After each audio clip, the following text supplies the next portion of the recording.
Beetlejuice? I thought about him all weekend. How Beetlejuice makes in his diaper, and Beetlejuice heard it and was pissed. Really? Oh, my God. He was in the car with Bob Levy driving to the airport, and Beetle was freaking out. When we were talking, he was in the car listening? Yeah. This came in right after the show ended. All right.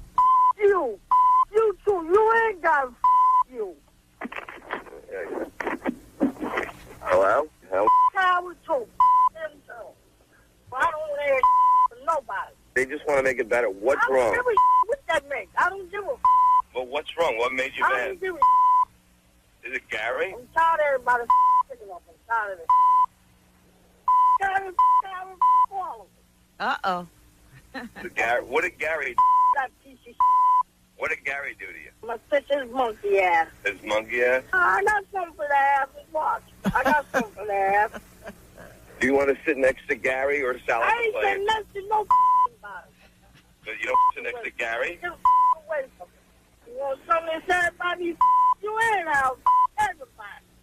You got to do the appearance with Sal and Gary. Jim, I don't give a about the fans. I don't give a definitely gonna beat somebody's ass. You going to beat somebody's ass? That's right. I ain't got time for it. Yeah. I'm tired of it. I'm tired of it. You going to be cool with them? Hell no, I'm cool with no body.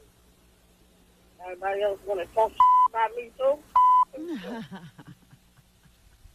So there was a whole discussion on Friday about how Beetlejuice wears a diaper and that you have to change his diaper. And Sometimes you don't know when he's gone, and you could be in a car or a plane. well, all I'm hearing is that after that discussion over the weekend, Beetle didn't wear any diaper, and he went to the bathroom. See, I knew it. I knew he could go. If he's drinking and smoking, he can do that. Yeah. Oh, no kidding. Yeah, so evidently, whatever we said embarrassed him into not using a diaper. Wow. Right? It was very strange. The whole weekend was just so bizarre. I ended up getting, I mean, it really was. Should we take a break? Yes.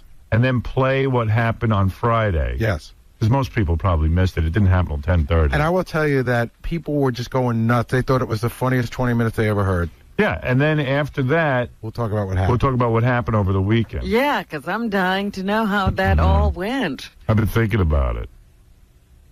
Thinking about it a lot. I said to Gary, and then I said, no, he's not going to have a good weekend. Well, Beetle yelled at him the whole weekend, right? I said it was like, when you watch a movie and the director's cut is on, like even when I'm in another conversation, it just goes. It goes, and it's a less important conversation than what's going on. Right. And it just, like I was in the air, I'll just give you this little tidbit. I'm in the airport, right when I get to JFK, and he starts screaming at me. So I just start walking away, and then me and Sal and Bob are talking, and he's just yelling at me, and, people are looking around, and you just have to have a conversation and ignore him, because you can't really calm him down. He just sort of winds down. Bob will go, Beat, calm down. That only pisses him off more. See, I thought he was so out of it that, he wouldn't even know. So did I, because the first thing I did when he goes, I know you, I know what you did, you talking about me.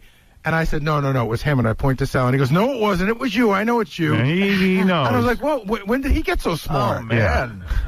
He's been playing dumb all this time. Every once in a while, I'd look at the clock this weekend, and I'd say, I wonder what Gary's doing right now. But I will tell you, the flip side of that is we're walking down Hollywood Walk of Fame, and I go, where are we, Beetle? And he goes, East Atlanta. Right. He didn't know. East Atlanta? Yeah. And Sal and I spent an hour trying to figure out where that came from. Like, why not, why not Alaska? Right. Like, where did he get East Atlanta from? Because he must have spent time in East Atlanta as a kid or something. Yeah, I can't. Who knows? I can't figure out how much brain power Beetlejuice really has.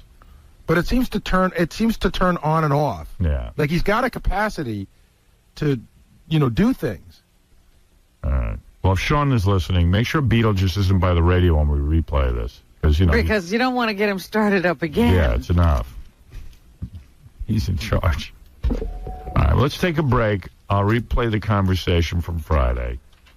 And then we'll find out what happened over the weekend. Yeah, I got to hear about this. Yeah, we got a whole bunch of things going on today, but first, these words. When you thought it couldn't get any stranger. Underdog Woman. other thing, and I only bring it up because a lot of fans have written in and mentioned that they saw you on the Stern Show. I didn't know. I had never heard of or seen his show before they asked me to be on it. I did not know that he was such a vulgar television host. You might consider him the King Midas of smut.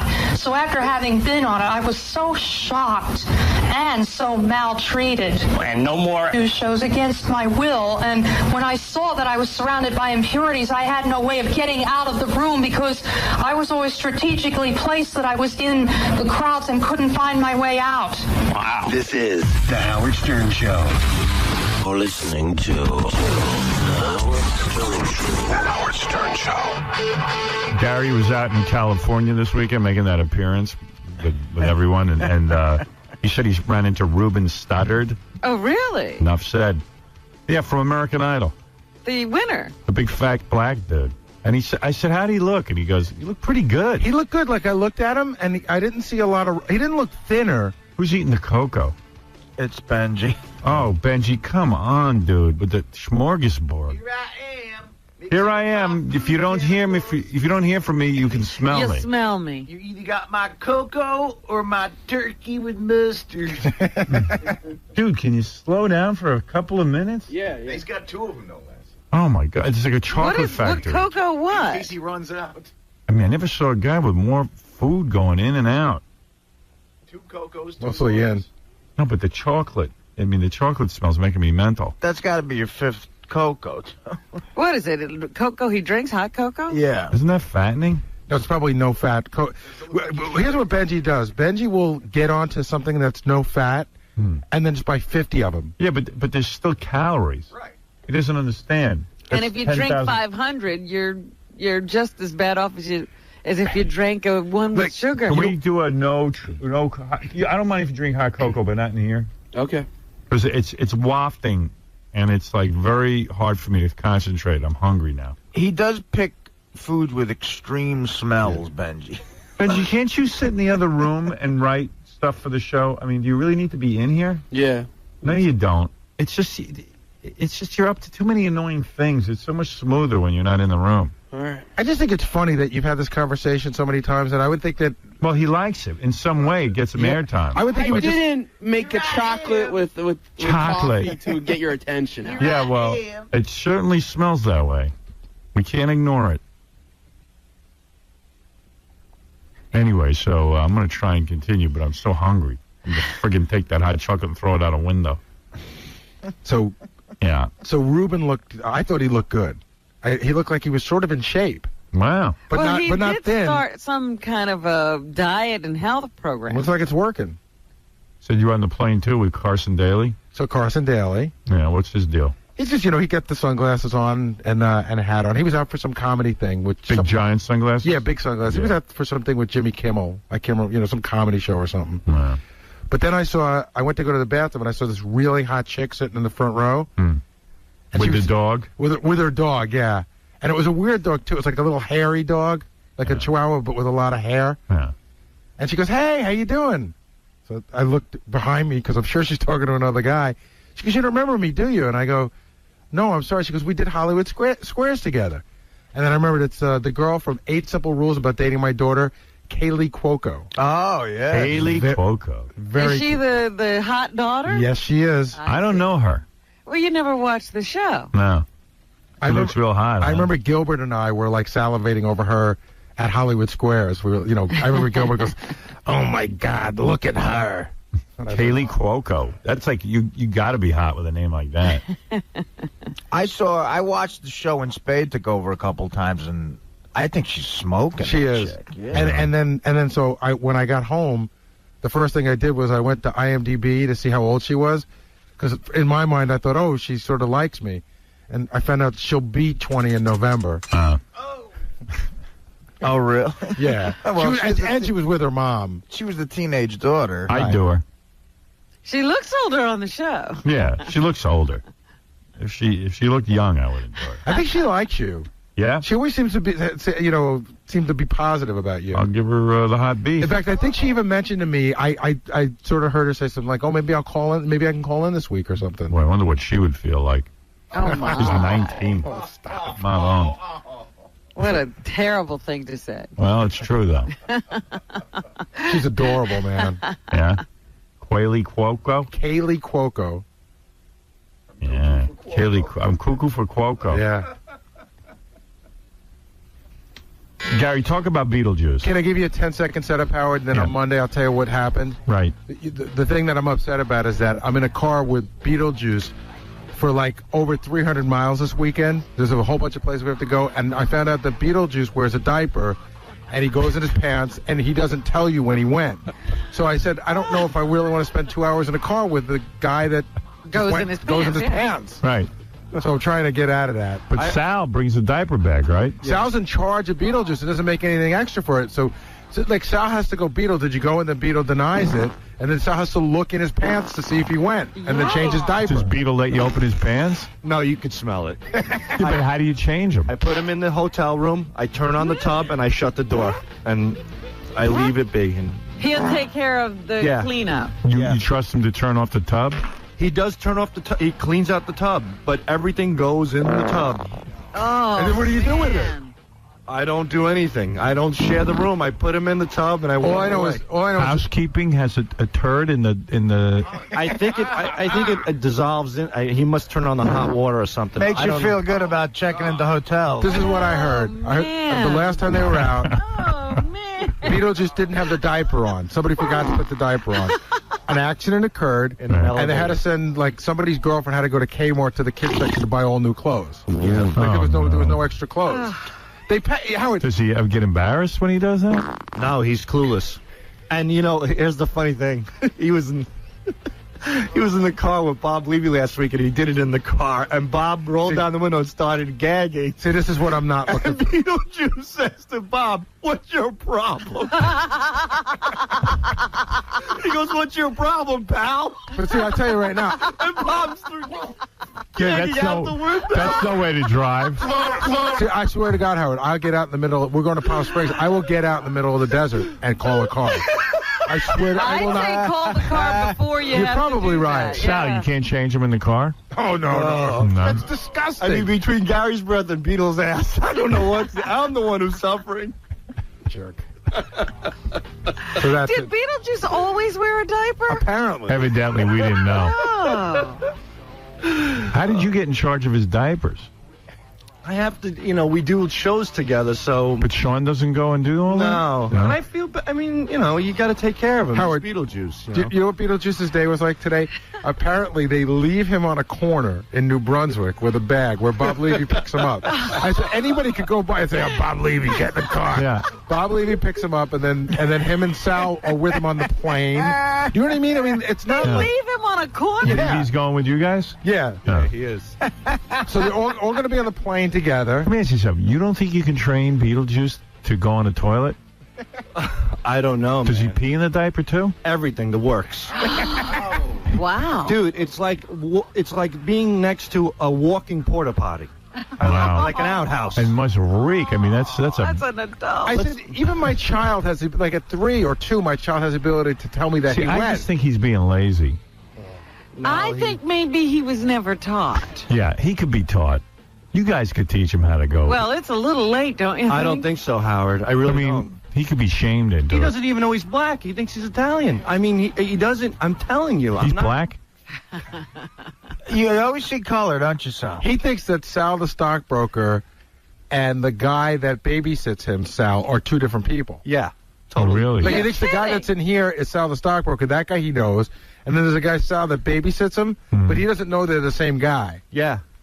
He thinks you're a different guy. When I see him at the show, he's like, hey, man, what you... And over here, he's like, yeah, totally different person. Has no idea. I said, Beetle, don't you remember we were spying? He goes, no, that wasn't you.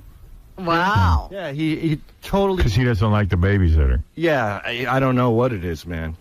But it's really strange. But... Does he try to get away from you? No, he's great with me. He feels really comfortable with me. Yeah, I don't. Can you two sit and watch a TV show and not have to speak? Yeah. The only thing is I believe that. It's soothing. Breath is the absolute... I mean, like flies could come out Does of he that ever mouth. brush that tooth? Well, that's all.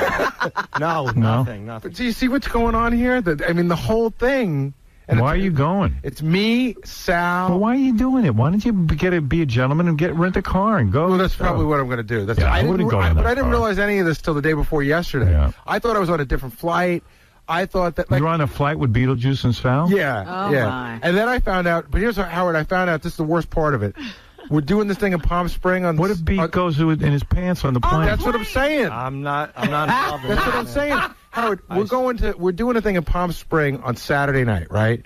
It's a 2.5-hour ride to the airport from Palm Springs to Los Angeles Airport. 2.5 hours. Me, Sal, Beetlejuice in a car for 2.5 hours. Don't do it. I'm not gonna rent a car and go. That's what I'm gonna have to do. I'm gonna rent the car for the whole weekend. Yeah. What about me? You're in You charge of have him. to I didn't take care of it. I didn't make that deal. You did. I'm the Mother Teresa of black retarded midgets. I mean, I haven't figured out why Sal babysits him. He doesn't get paid. I know. Because it helps his gait. Yeah, I mean, Sean helps me out with, he combines us together on gigs, and I help out Beetlejuice. Is it worth it?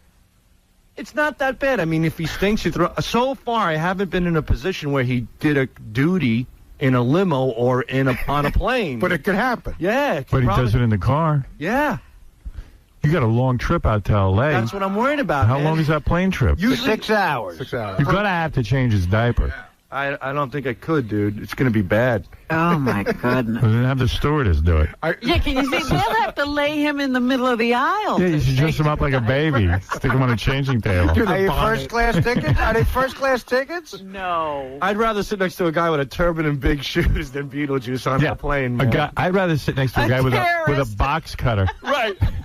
And I'm totally pretending I don't know you guys when you start the scene of whatever it is that. Oh, Mr. High and Mighty. I'm sorry. Big Shot. I did not sign up. I love how Gary. Baba Big Shot. I did not sign up for that. Gary's a big shot because he doesn't want to change a guy's diaper. Oh, Jesus.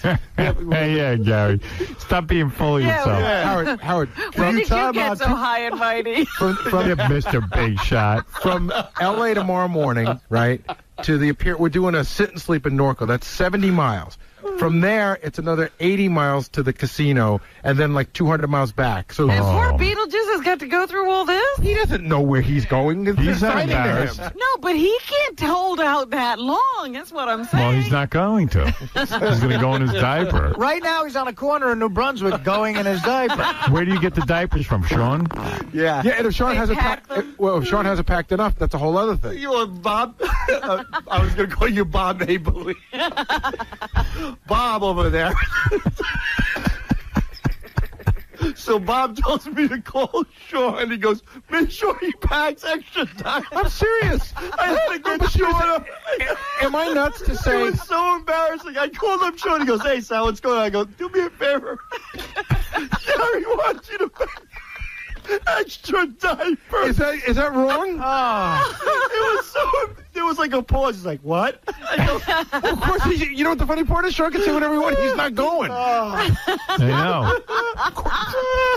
But am I wrong to feel a little odd about the whole situation? Yeah, I mean, first of all, it's Sal's doing that Beetlejuice is coming. Right. You just are going out for an appearance. Exactly. You I have had nothing no to do idea with it. I had no idea that the Beetlejuice thing was like. Yeah, now you're part I of didn't that. know that I was part of the circus. Right. Do you know what diaper it is they use if Beetlejuice should run out? Was it Huggies? they're bigger than my kids, I could tell you that. I think it depends for midgets. I don't know what they are. They probably are. But when he... I mean, Beetlejuice is a midget. He's not a baby. High Pitch was in the car behind us. He wasn't even in the You car. said it was High Pitch? And High Pitch was in the car behind Behind us in Boston. Levy's throwing up out the window. I'm renting a car. But you know what? I said, what am I thinking? I'm renting a car. Of course you are. Who would be in the car with that? That's crazy. Are you going to sit in the back with Beetlejuice? At one point, this is the other thing. Sal thinks that I'm being Mr. High and Mighty. I said, well, you got to put Beetlejuice in front. Forget about even the going in your pants. Forget if that doesn't even happen. You know, he gets on these jags where he doesn't even know who I am, and then he what is he doing here? Starts yelling at me, tell me to go F myself, and I'm like, I could be in a car for hours getting yelled at by him. What am I going to do? This trip is going to cost you $600. Oh, man. Oh, what a nightmare. Oh yeah, that's a punchline to the whole thing. I just What? got my I just got my tax returns yesterday. I'm working for free this weekend. It's all going to my taxes. Oh, yeah. You know what I mean? So, I know. So, like, I was all excited about doing this, and now it's for nothing. it's for Beetlejuice now. Yeah. I don't know, but that's really bad.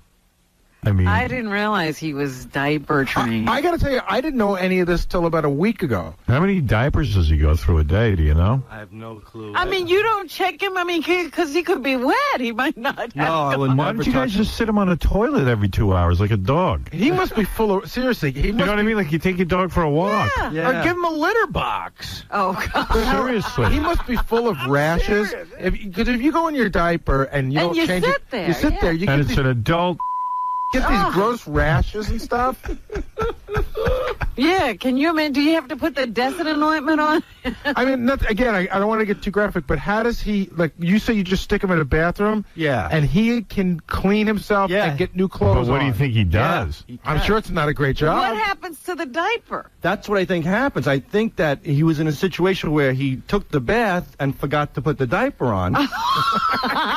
and he Yeah, but what does he do with the dirty diaper? He I don't go in there, Howard. You hear? I turn on the what does the hotel say? I don't my know. goodness. And he goes and we go in the non-smoking rooms. As soon as he gets in, he lights up. As soon as he walks in, he's got He can smoke. He can learn to go to the bath.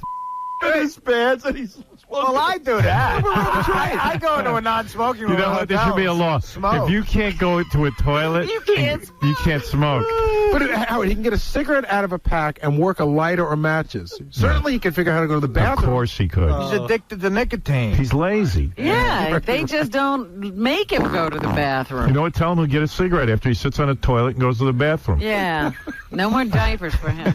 Well, we'll say no cigarettes until you go in the toilet. There you go. That's right. That's it, Sal. Start taking the initiative. And if you mess your diaper, you don't get Yeah. a cigarette. You don't get to eat.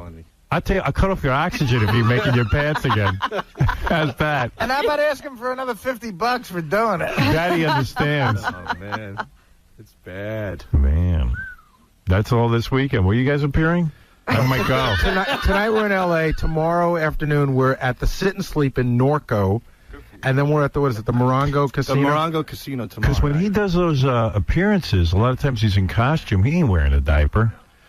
No, he's in a diaper, dude. You know? He gets on stage in his shorts and his T-shirt, and he does his thing. Howard, I had no idea any of this was going on. I just happened to hear Sal say, yeah, I got to make sure I'm packed enough diapers. And I said, why? I did not know this was going on. Well, you know, Beetlejuice will get upset if you tell him he's wearing a diaper. Yeah, I know. I've confronted him on it. Yeah, I feel- And then he starts yelling at you. I feel bad with that. He's embarrassed enough about it that he could probably learn to be Right. toilet trained. Yeah, I mean, he knew what he did in Levy's car when he said to Levy, "What's your problem?"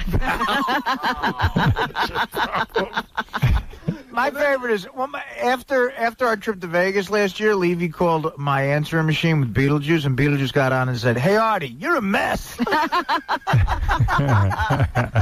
Yeah, you're in for some weekend. And then Jim Florentine's with us, and Jim's always pulling pranks, and he's farting next to Beetlejuice. We went to Wendy's. I had no idea that this was going to be like this. yeah, what are you going to do with the appearance? You have no routine. No, I got a routine now. Oh, yeah? Bob Levy wrote me some jokes. Give me a joke. I don't remember. I haven't looked them over yet. How many minutes do you do? Like 2 minutes, 2 or 3 minutes. But the guy got something. And, I paid Bob, and, he Oh, wrote you me- did? Yeah. I would be unfair to just take free jokes. Wow. What is the lineup this week? It's me, Sal, Jim Florentine. Florentine, Bob Levy, and Beetlejuice. So And you're going to walk out on stage and do 2 minutes? Yeah. You got to tape that. Am I 2 minutes? What'd you pay him for 2 minutes? That's 2 jokes. No, he wrote me like I don't know, 10 Like, hey, jokes. I'm Gary, and, There's a couple of jokes about Sal. It's me got to and be Sal. maybe 5 minutes then. Well, you Hey, got someone it. told me in Vegas, Beetlejuice went to the bathroom on the stage. That's what I heard. We were there, yeah. He did. I No, wasn't there. we talked Yeah, about that's what I'm that. talking about in Vegas. We talked about that. Yeah. What are you going to do on that flight today if Beetlejuice goes in his diaper? I don't know, man. Like the first hour I in. might just go to the bathroom and sit in the bathroom. It's Are you going to sit next to him? Do you have to? That's the problem with me. Like I'm the last guy on the totem pole, so it's like like Levy calls me. You're sitting next to him. I'm not putting up with this anymore. I had to dry this guy and puke out the. So I'm like, I say okay. I mean, what am I going to do? You better hope it's just 2 people in a row, not 3. The one Because time imagine like some lady sitting next to that Beetlejuice. poor person. And he goes in his diaper. You better say to him, hold it in. It's bad, Howard. Tell him no Wait a second. cigarettes. Would you take him to the bathroom right before the flight and put him on a toilet and say go? No, Because you should. I direct him to the bathroom. I would. But he's got a diaper on. What is he going to do about that? How does he feel for 6 hours? I think he fell in the toilet once and he'll never go on it again. He had a bad experience. How does he deal 6 hours on a plane without a cigarette? I don't know, but it's so funny. Non-smoking's everywhere. Beetle just lights up. He puts on American Bandstand. Like he can read. I walk in the room, he's like in his diaper, smoking a cigarette, watching American Bandstand. It's like Baby Finster. Oh, no. That's the one he's doing, watching Bandstand. Learning the new dance moves. The 𝗦𝗵cie. He's like, I like the show, man. I like it. I like it. In his diaper? What does he like about it? I like the people dancing. I like that the people who don't wear diapers. He's got cigarettes in his orange soda bottle. That's his ashtray. Jeez, Aren't you guys afraid he's going to burn down the hotel? That's what I think. Me too. I have thought about that, but he's pretty good. So wait a second. What are the sleeping arrangements? He sleeps in his room. His own room. Yeah, no. And you guys shut the door. Next door. But wait a second, you guys put him in a room, and you trust that he won't get up in the middle of the night and walk out, that he won't burn down a room, right? And anything else. He goes in the room, he turns on the heat to 100. Oh, Christ. He takes off his clothes to his diaper, and he lights up a cigarette. Oh, and the bottle with the cigarettes in is right next to the no smoking thing. And he puts on American Bandstand. He's going to burn something down. And then when it's showtime, I knock. When it's time for the big show, I knock on his door. Oh, God. And I say, Beat, you got 10 minutes. Give him a clean diaper. That's exactly what happens. Don't you think it's weird that he's like never left the room at night? Don't you think that he could just wander? He does sometimes. He wandered off the last show we did in Connecticut. He did? We found him by a hot dog stand. Oh, my God. He cursed me out because I was interrupting him as he was eating a hot dog. Does he have money? Yeah, he's got like 10 singles in his wallet to buy like orange soda and I think we cigarettes. lost him in Philly once. He did a show with us in Philly a few years ago, and he wandered. He disappeared after the show. Florentine's in the parking lot. Levy's in the bathroom. I'm outside. We find him 3 blocks away eating a hot dog, rapping with the hot dog guy like nothing's going on. And he starts cursing us out when we say we have to go. Oh, that's funny. Howard, you got to take a camera on the road. It's unbelievable. You should go with it. Where's the camera crew for that? They're busy with every strip club they go to. Right, they're open in every Scores. Let's get Doug on that plane. Yeah, well, get him on there. That I need tape of. These guys, with a strip club, everybody drops everything. Right. It's unbelievable. But something good's going on. You can't find a volunteer. Man. Lazy bastards. I absolutely agree with you, but don't blame me for that. I mean, this is what I'm finding out right now. Like, I would love to do Well, this. check into it. You're a big yenta. Yeah. I don't know how to get a flight to L.A. Get a flight to L.A. You don't know how to get a flight to L.A. If I told you Scores was opening in L.A. right now, you'd find the flight. Jump on JetBlue. Seriously. Figure it out. You're a producer. Seriously. Yeah, we'll figure it out. We'll see if we can do this. Let's we put have some an energy. LA crew, so maybe someone out there could do it. Yeah, you don't want to miss this. Yeah, it Sounds wild. But they're going to need a producer, Doug. I don't know why he... Yeah, Doug doesn't need to be there. Suddenly no one needs to be there. Holy mackerel. You can always tell it's Beetle's room, too, because the blowers are going on that heater. I got to get out of here. That's so crazy. Oh, man. What time's your flight? 2:30. Now, you've never flown with him before? I've flown with Beetle, yes, to Vermont. I've flown to Florida, and but nothing like 6 hours. Not 6 hours, so I'm worried. The one time in Vermont, he didn't his pants, but his breath was so bad. You got to sit next to him on the plane. Well, it was like that makes sense that his breath would be Does he bad. talk the whole time, too? Is he talkative? A little bit, but his breath isn't. I can't. It's like bad fish and Yeah. It's hard to explain. That's probably his diet. And does he drink? Oh, he drinks. Oh, Does he drink man. on the plane? Yeah, he drinks. Yeah, on the plane he drinks all day. I can't believe the amount of booze he puts away. He smokes and drinks like a 250-pound animal. I mean, it's unbelievable. I can't. What does he drink on the plane?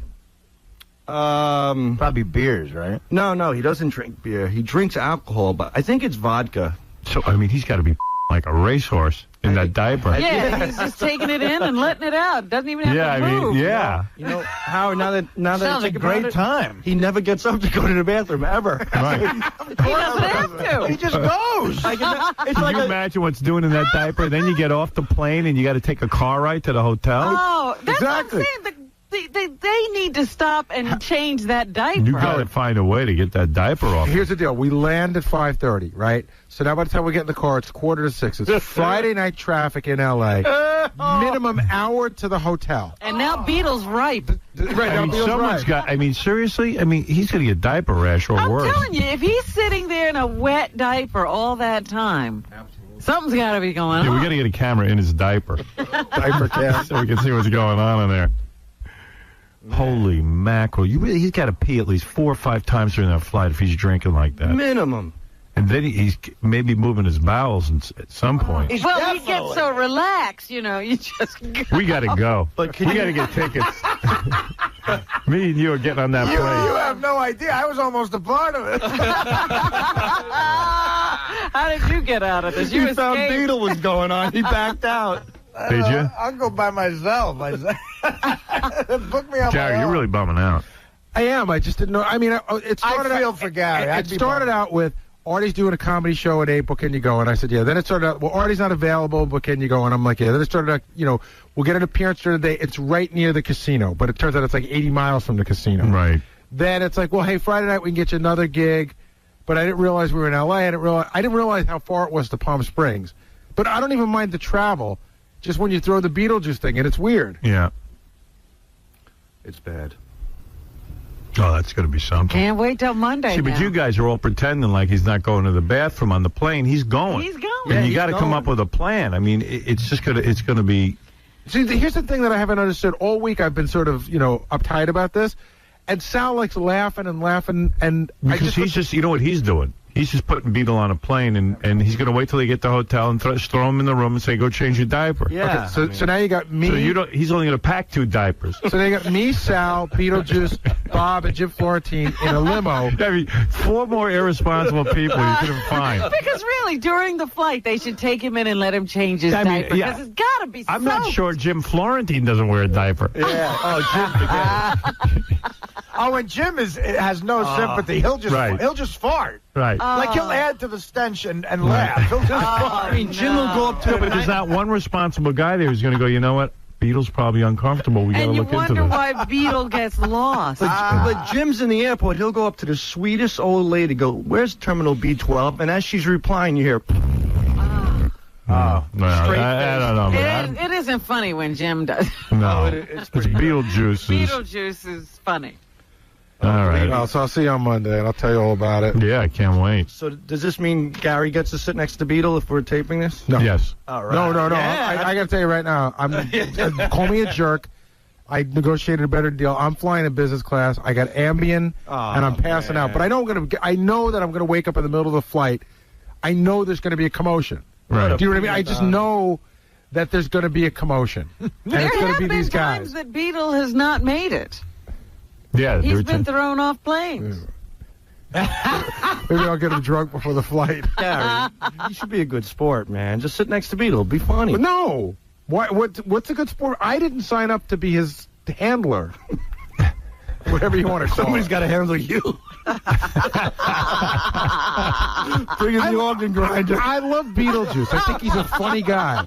But it doesn't mean I have to spend the next 72 hours with him. Day and night. Funny. Beetlejuice called. He didn't want to be in the same car with Gary. You know what? A chimpanzee would be easier.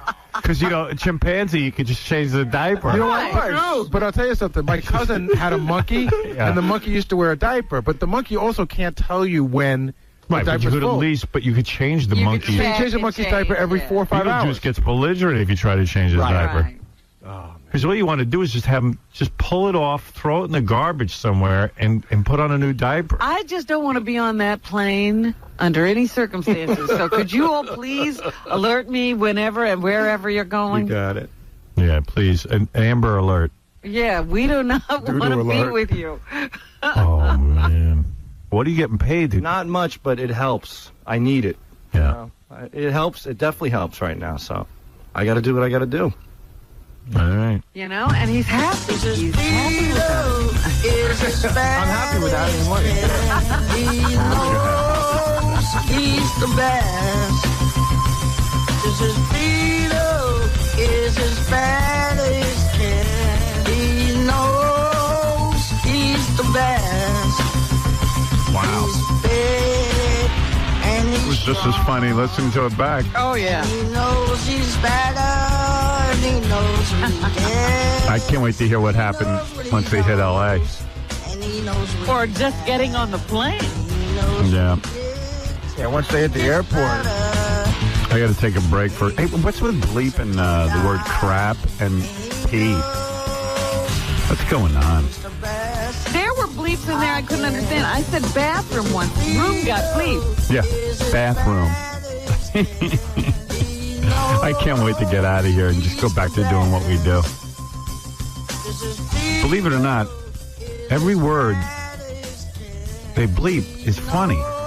Like at one point I threw in the word excrement or something. Or, I don't know what, or feces. That's what I put in, feces. And they bleep that? Because I know it gets a laugh. They bleeped feces. Yeah, every reference to that. Yeah.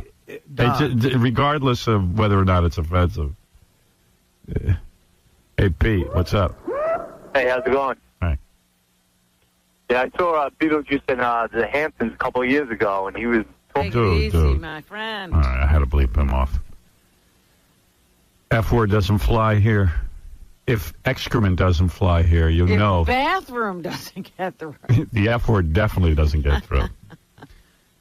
All right, let me take a break, and then I'll ask Gary and Sal to come in, and we'll find out what happened over the weekend with Beetlejuice and the appearance, and that'll be fun. Tonight on E, insanely hot Playboy playmates Buffy Tyler and Suzanne Stokes. I'm not kidding you. They're insanely hot. And it started off as a real annoying interview because they were just being annoying. And then we told them they were annoying. And then they got topless and we strapped them into the tickle post. And then they weren't so annoying. Oh, I remember this. Yeah. Buffy Tyler and Suzanne Stokes. Tonight on E. You'll love it. That's hot. Yeah. Let me take a break and then because I'm dying to find out what happened. Yeah, this is like the other part of the story we're dying to hear. No. All right. Here's Fred Durst talking about his relationship with Britney Spears. See, that's the reason I ask these questions. I need to substantiate the story so we can prove her wrong. I'll tell you right now. Go ahead. Girl is a liar. Oh. She's a liar. For sure. She's a liar. 1,000%. I believe you. Strike me dead right now. I don't think you need to lie about Poontang. Man, it's unbelievable it's gotten to this point. It's like, that's enough already. You know, whatever happened for a reason, and I did what I did. I believe everything happens for a reason. I have to face the Piper, you know what I mean? But that's the way it goes, and that's what happened. And it's just like, she's just too immature and too... I don't know what she's so worried about, man. The Howard Stern Show. Love blossoms like a flower on The Howard Stern Show. The show is ruined today now. You're such a jerk. Hey, Gary, watch yourself carefully, Bal. Do you know what? I can't wait to see you out on the street. He's fired. That's it. He's fired. He's fired. He just called me a jerk. You're fired, Gary. You're fired. You are fired. I want him out of here. Pack your bags and you're fired. Go find a job. Get out of here. I'll do it. Get out before I blow my mind. Good times. I just want to get to the bottom of this L.A. trip with Beetlejuice. So, what happened? Give it to me the best way you can. And Doug, you went out and covered this, actually, didn't you? Yeah, it was a challenging weekend. Why? Exhausting. Why was it challenging? Just keeping up with Beetlejuice is quite a challenge. It's never-ending gimmicks and goofs and gags and laughing. It's so much fun. Well, Beetlejuice was pissed because he was driving in the car with Bob Levy when we were doing that rap on Friday that I just played. Bob had already picked him up from the corner. Yeah, so Beetlejuice called in with Bob and was already on fire. You too. You ain't got you. Hello? Howard too. Him too. I don't let for nobody. They just want to make it better. What's I don't wrong? give a what that means. I don't give a Well, what's wrong? What made you I mad? don't give a Is it Gary? I'm tired of everybody picking up. I'm tired of it. Gary, all of So Gary, what did Gary? that piece of What did Gary do to you? I'm gonna fix his monkey ass. This monkey ass? I got something for that ass. Watch. I got something for that ass. Do you want to sit next to Gary or Sal? I ain't saying next to no body. But you don't sit next to Gary? Get away from me. You want something to say about me? You ain't out. Everybody. Well, you got to do the appearance with Sal and Gary. Jim, I don't give a about no fans. I don't give a definitely gonna beat somebody's ass. You gonna beat somebody's ass? That's right. I ain't got time for it. Yeah. I'm tired of it. I'm tired of it. You gonna be cool with them? Hell no. I'm cool with no body. Everybody else wanna talk about me too? Wow. Oh, man. Was Bob driving with one hand and got the... Yeah. He's pretty good. He's ambidextrous. Like he's moving that telephone around. So tell me everything that happened. So as soon as I get to the airport on Friday and Beetlejuice sees me, he starts yelling at me. more of that. See, I'm hearing that for the first time. So Were you laughing the whole time, Sal? It was the best. He's yelling at Gary. I told half the story. He's like, "Hey, Dave, how you doing?" Yeah, he thinks Sal is Dave. He thinks Right. I'm Dave or Jim. And who's Dave? I don't know. Dave's the guy that handles Beetlejuice. Wow. Sal is the guy he's angry with. Wow. If he could have found Sal, he would have yelled. Yeah, at he him. says, when I get to the studio, I'm going to take care of Sal. And he's yelling at Gary the whole time. So Howard, at one point, we're walking towards the plane, and I'm a good 30 yards in front of Beetlejuice because he wants to hear this crap, and you can hear him. It cuts right through the airport. Right. We get over to the gate. God. The plane's delayed an hour. Now we're hanging at TGI Fridays, having nachos or whatever. And I watch, Beetlejuice, he wanders around. But at one point, right off the bat, they go, "Where's Beat?" Well, was he yelling at you the whole time? No, he stopped yelling for a little while. Then we turn around and we realize it's quiet. Where's Beat? Gary's eating nachos. So his fingers are full of cheese and salsa, and Gary's just nodding, and Beetle's cursing at him the whole time. So then Gary orders a glass of water, and Beat goes, "You want me to pick that up for you?" Like he offered to pay for his water. Right. So it was so strange. So we go, "Where's Beetlejuice?" He's gone. Right. So Sal goes, now it's already, I'm involved already. You go that way, I'll go this way. He comes out of the bathroom. Beetle comes out of the bathroom like, "Hey, how you doing, man?" Like nothing. But he was gone. Like he could have just walked right out onto Queens Boulevard. Nobody would have known. So then back to waiting for the plane. And then But Sal doesn't stress like I have to keep my eye on him. Nobody stresses. I was stressing more than any of them. See, that's where I couldn't go. I swear to God. That's why he can say, "I'll take care of Beetlejuice," because he's really not going to be that involved. It's no bother. Yeah. I love when he disappears. Howard, there was a great moment this weekend where I forget what it was, but at one point Sal put his hand on my shoulder and he goes, "All right, listen. We got to get a plan. Here's our plan." And then he goes, "Oh, wait a minute. You're not involved. You don't need to be part of the plan." I go, "Exactly." Why not get one of those leashes for Beetlejuice? Talked about that. Bob talked about that. Like a leash. Yeah. Like they do on little kids. Right, exactly. But Beetle wouldn't go for that. No. You asked? I think Bob said they tried it once. How'd that asking go? You just put it on him. Yeah, how about just putting it on him? You don't ask your dog if he has to wear a leash. You just put it on him. But my question is, when did he ditch the diaper? Oh yeah, what happened with that? So you're all right. So keep going. You're at the airport. So now we're waiting to get on the plane, and then Beetlejuice is like, was he wearing a diaper? I don't know. All right. that Beetlejuice is liking me, and then all of a sudden, he's not liking me again. So it's more yelling. Just yelling. Now, I'm trying to have a conversation with Sal. They're going, okay, plane number 128 is going to go. I'm trying to listen to everything, and I hear, mother, screaming. And the weird thing is that... And does everyone in the airport know what's going on? Well, yeah, and the weird thing is that we have already now ignored him. Right. So people are staring at us, not paying attention to him. And this is just the getting on the plane. We haven't gotten on the plane yet. Yeah. So Are you miserable? It was weird because I actually felt sort of bad that he understood what we were talking about, but it just didn't end. Right. It just didn't. I mean, he doesn't stop. Did he say to you, I don't wear a diaper?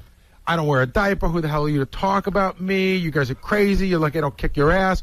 At one point, he's at TGI Fridays. I just walked away, and I'm 30 yards away. I'm going to F you up, man. If he had thrown a punch at you, would you have fought back? No.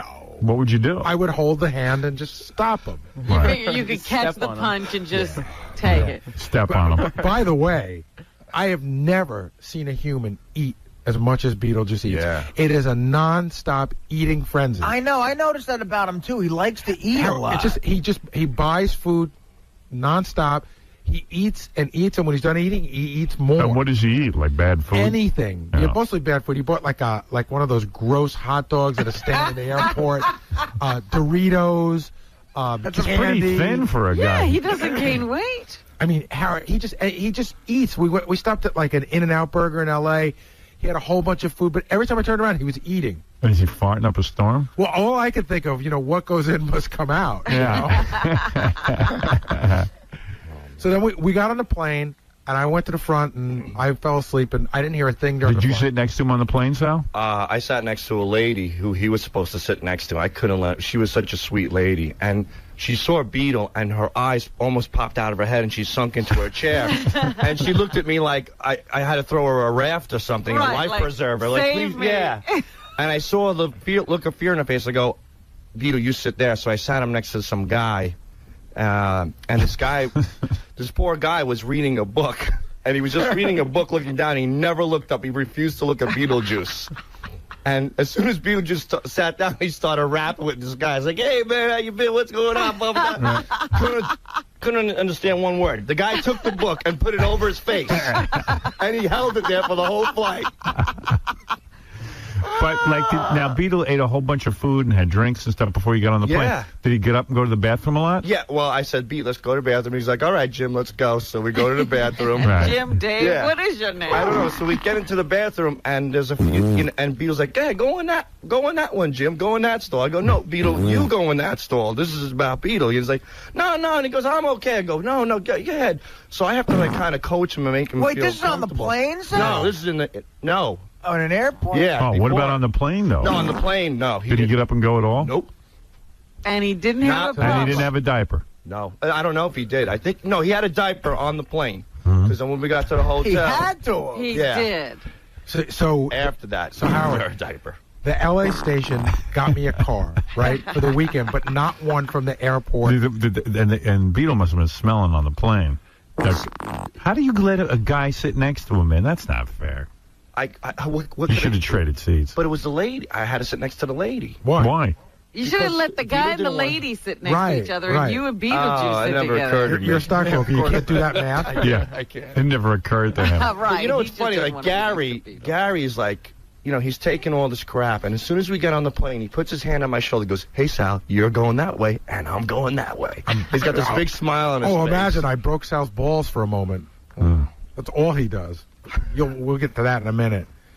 So we get to the airport in L.A. The station got me a car for the whole weekend, but just not from the airport. And Doug, are you with these guys getting this all on camera? No. No. At this point, no. The airport, you can't. First of all, you can't shoot on an airplane or in an airport, or you go to jail. Oh. Which, But Doug didn't get out there till later that night. And then my flight got delayed hours. So now it's all of us in the car, right? To go to the hotel. But I said to Sal, again, I'm thinking when I had a 3-year-old. I said, don't bring him in the car till you take him to the bathroom. Take him to the bathroom at LAX first. Don't bring him in the car. Right. So he goes, no. And I'm like, yes. I didn't want him to go I wanted him to go in the bathroom in the car with Gary next to him. So we got to the hotel, and everything was fine. Beetle was very quiet. He goes into these weird funks where he doesn't say anything. Which is fine. And then just breaks out of them like that. Right. Go to the hotel. We all check in. Beetle has his own room. Then we're going to go out to dinner. And so you're going to take Beetle to dinner? Well, again, I said, Sal, would you like to go to dinner? And he goes, yeah. And he goes, well, Bob wants to come with us, too. And I go, well, who's going to watch Beetle? He goes, you're right. I'll tell Bob to stay with Beetle. 2 seconds later, all spiffed up, Bob and Beetle are like, where are we going to dinner? We went to a nice restaurant, a really nice restaurant. Did Beetle behave? He behaved. He behaved fine. Sat at the end of the table. Can he order, or does somebody order? He can. He can order. Did he read off the menu? Well, when I took him to breakfast the next morning, he ordered. I don't know. What did he do that night? I don't know what he ordered that night. He looked at eggs. He was looking at the menu. It said Eggs Benedict, and he ordered the hamburger. Yeah. He reads the menu for 10 minutes. He stares at it, right? He wants you to believe he's pouring over that menu. It's upside down. And did he order a hamburger? Yeah, he ordered. But he was pointing at Eggs Benedict. He said, I'll have this. It said Eggs Benedict hamburger, cheeseburger. But that was a breakfast or dinner? What did dinner? Dinner. I think they had a cheeseburger at a fancy restaurant. No. See, you get confused. These guys are talking about breakfast. Yeah, no, dinner. What he did at the fancy restaurant? I think that somebody ordered for him. We ordered a lot of stuff, but whatever it was, Howard. He was so quiet, you didn't even know he was at the table. Wow. I mean, the only thing that you knew, it was weird because every once in a while you looked down the table, there's Beetlejuice. Right. But he was very quiet. We go and do our gig that night. And he ate whatever you ordered for. Yeah, he was fine. Right. We go and do our gig that night. I'm going to tell you, Sal did one of the weirdest things I've ever seen in my life. Do people at the restaurant stare at Beetlejuice? Yes. Yeah. Now, and does Beetle order a drink at a restaurant? He drinks nonstop, too. So he drinks, beers all the time, just pounding them down. Right. So we go to do this appearance. It's like a meet and greet. 40 listeners get to hang out with me and Sal. Was Beetlejuice there? He was there with the girl who puked. She sucked on his... This girl was there. She was drinking. So she goes, Beetlejuice, and she gives him a hug. I go, hey, give Beetlejuice a kiss. So she's like a little reluctant. 4 drinks later, she's sucking on his tongue. Oh. Wow. Was she hot? Yes. No. Yes. Hot. Sal's one of those. He should really be Sal the instigator. Well, it's okay. But a hot chick is sucking face with Beetlejuice? Yeah. And Howard. Wait, Beat's on the phone. Hey, Beat. Beetle. Everybody look at him and say, hey, I gotta get away from breast lips. Hey, Beat, it's Howard. Yeah. How was the appearance? Yeah. I hear you, Howard. Oh, okay, good. Everything go okay with the appearance? Yeah. Yeah, I heard you were mad at Gary. Yeah, I was. Yeah, he started in with that diaper His stuff. big lips talking about me. Look at him. Look who's he talking to. Right, yeah. I know what you mean. But you were wearing a diaper, right? Me? Do I look like I'm wearing a diaper? No. Yeah, why are these guys saying you wear a diaper, Beat? He wears a diaper. Look what he's talking about. Yeah. And he got the nerve to talk about me. Look at him. Every time he talking about people, look at him. Look at his lips. Was it hard to... his breath supposed to stink. Everybody just look at him and they red. Was it hard to go to the... you didn't use the restroom. You didn't use the bathroom on the airplane, did you? What I did. What'd he say? I don't need no diapers. Look at him. He needs more than diapers than everybody else needs. Look at him. He needs to wear a diaper. Right. So when you go on a plane, you hold in your business, and then you wait till you get off the plane to go to the bathroom? Me? I get off the plane first. Yeah. That's what I do. So he says he held it in, and then when he gets to the hotel, he went to the bathroom. Well, I went to the bathroom. He the one that's talking junk. Wait a minute, Sal. Did you have to do your usual routine, take him to the room, turn on the tub? Yep. And, I don't need nobody to turn on the tub. I turn on the tub myself. But I ain't no little kid. Yeah, Sal's saying what he does is that your diaper's full, and he puts on a tub, and then he I don't need no diaper. All right. That's what these guys are saying. Yeah, they need to wear a diaper. Look who's talking with the big-ass lips, and he got the nerve to talk about somebody. Look at him. See, my point is, I know Beat knows how to go to the bathroom. Of course he does, but I don't know if anybody ever asks him. Yeah. I think he does. What? Did you see him go in his diaper at all? I didn't. I heard that, so I was in my own car the rest of the weekend. But you was scared to get in the car with me because you got the nerve to talk about me, you big lip. I was scared to get in the car with you, right. I heard that from the trip from the appearance at Sit and Sleep to the casino that there might have been some sort of an accident. Actually, look who's talking. You got the nerve to talk about people. Look at you. Did you have an accident? You got the nerve to talk about me. Look at his lips. Did you have an accident? Do I have an accident? No way. Never. I like how Beetle makes the reference, the comparison of Gary's lips to going into a diaper. He's easy to wear a diaper with his big lips. All right. Hey, Beat, thanks for calling in. You're welcome. All right. Good for you, man. Good talking to you. I know I'm going to see you later in the week. All right, dude. All right, Beat. All right. Later. That's Later. Beetlejuice. Beetlejuice, everybody. I don't get it. He clearly had a diaper on the plane, Sal, right? Right, he had a diaper on the plane. So he never got up. He even said just now he never wear a diaper. He's supposed to be out of his mind. Pete, you just said you did a #1 on the plane. You never got look who's talking. He didn't need a diaper for #2, so what is he saying? All right. Well, yeah, so go ahead. So we get to the hotel, and I turn on the tub. I go, Beat, just do your thing. Oh, so you did all that? Yes. Yeah. Oh, okay. But because of what happened on Friday, now he's not participating. Oh, really? Yeah. He's getting out of my room. I'm just saying, look at him. I don't need any help, and... I don't need no help. Right. What I think I ain't no little kid. Look at him. He's a kid himself. So Listen, hey, Beat, if you make it your pants, so you get in the tub and you wash it off. That's all. No big deal. I wash myself up every day. I don't know what is he talking about. Anybody can have an accident. Yeah. Robin had an accident in California, and Mexican. I got in the tub. Sal turned on the water, got in the tub. Yeah, Robin had an accident. A lot of people have an accident. A lot of people does. Right. So they ain't got nothing to do with me. All right, Beat. All right, hey, I got to go. I'll see you later. All right. All right, take it easy, Beat. Yeah, take it easy. And go to Beetlejuice's website, too, by the way. JollyDwarf.com. JollyDwarf.com, yeah. All right, so then he's yelling at me and cursing at me. He's like, I'm not putting on no diaper, ain't no kid, F Gary. He's going crazy on Gary, and he storms out of the hotel room, and he leaves the hotel. Wait, I got tape of Beetle yelling about his diaper. Want to hear it? Yeah. You Wait, that ain't the right one. Hold on. I got it here now. Yeah, but we got to clean up, Beat. What was I cleaning up for? You okay? Yeah, I'm okay. All right, because Gary says, if you go with... Gary and everybody else. All right. So you all cleaned up?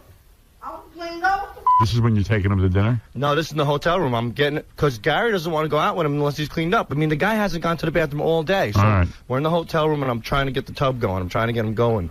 Everybody keep saying I'm cleaning up with the No, we just want to... Everybody think I'm a kid now?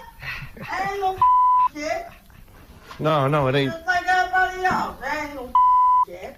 Well, Gary's afraid that you're going to in your diaper, and if you do that, he's I going don't to... wear no diaper. I don't wear no diaper. I don't really wear no baby. I ain't no kid. So I look like I wear diapers? Drop it. I don't need no diaper. Oh, my God. There's no amount of money worth it. So then he storms out of the hotel. He goes out in the lobby. He tries to take off. We have to stop him. So what do you do now? Now he's not wearing a diaper, and you took him to dinner? Yeah. And he didn't wash? He went back to his hotel, and I think he shut the door, and he washed himself up by himself. He had to have. So what does he have? Does he have a regular underwear in his suitcase as well? Well, I tried to look in his bag for the diapers, but he busted me. Because we were really worried. We got back in the limousine, and I go into the bag to see the diapers. And I don't know how it happened, but Beetle got out of the car, and he totally busted me looking for his diapers. He flipped out again. What's this? Beetle doesn't know where he is? Oh, that's great. We took him out Saturday morning. We were walking him down Hollywood Boulevard to look at the star, the Walk of Fame. Yeah. Just ask him where he was, and he said, I don't know. How do you feel, Beat? Yeah, I feel pretty great, man. Now, as you know, Beetle, we're in Hollywood, California. What state are we in? I really don't know about this, man. Really. If you had to guess, What state would you say we're in? I don't know.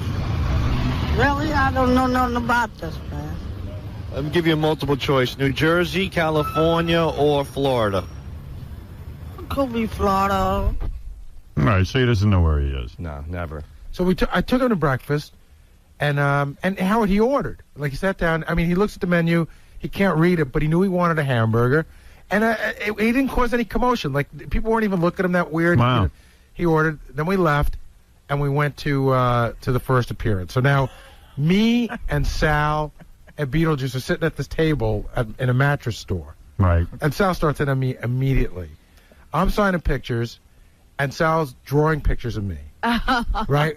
I'm talking about, like, a head on a horse with big teeth. And I thought to myself, well, certainly he'll get bored with this after the first 3 or 4. Howard, you get to this thing, and all you see is these 250-pound gorillas with no teeth and goatees and chain wallets, and I didn't even want to look up. I go, man, it was like night of 500 Brian Phalins, you know? Sal was, like, sort of embarrassed to be there. Why? He's like, how do you handle I wasn't embarrassed. His whole thing was like, well, what's going to go on here? I go, what's going to go on here is everyone's going to come and make fun of you. People feel when they wait online it's their right to insult you. Right. And it's like, oh, my God. So I figured, let me play it safe. I'm just going to look down and draw as many pictures of Gary as I possibly can. Sit and sleep crowd ragging on Sal.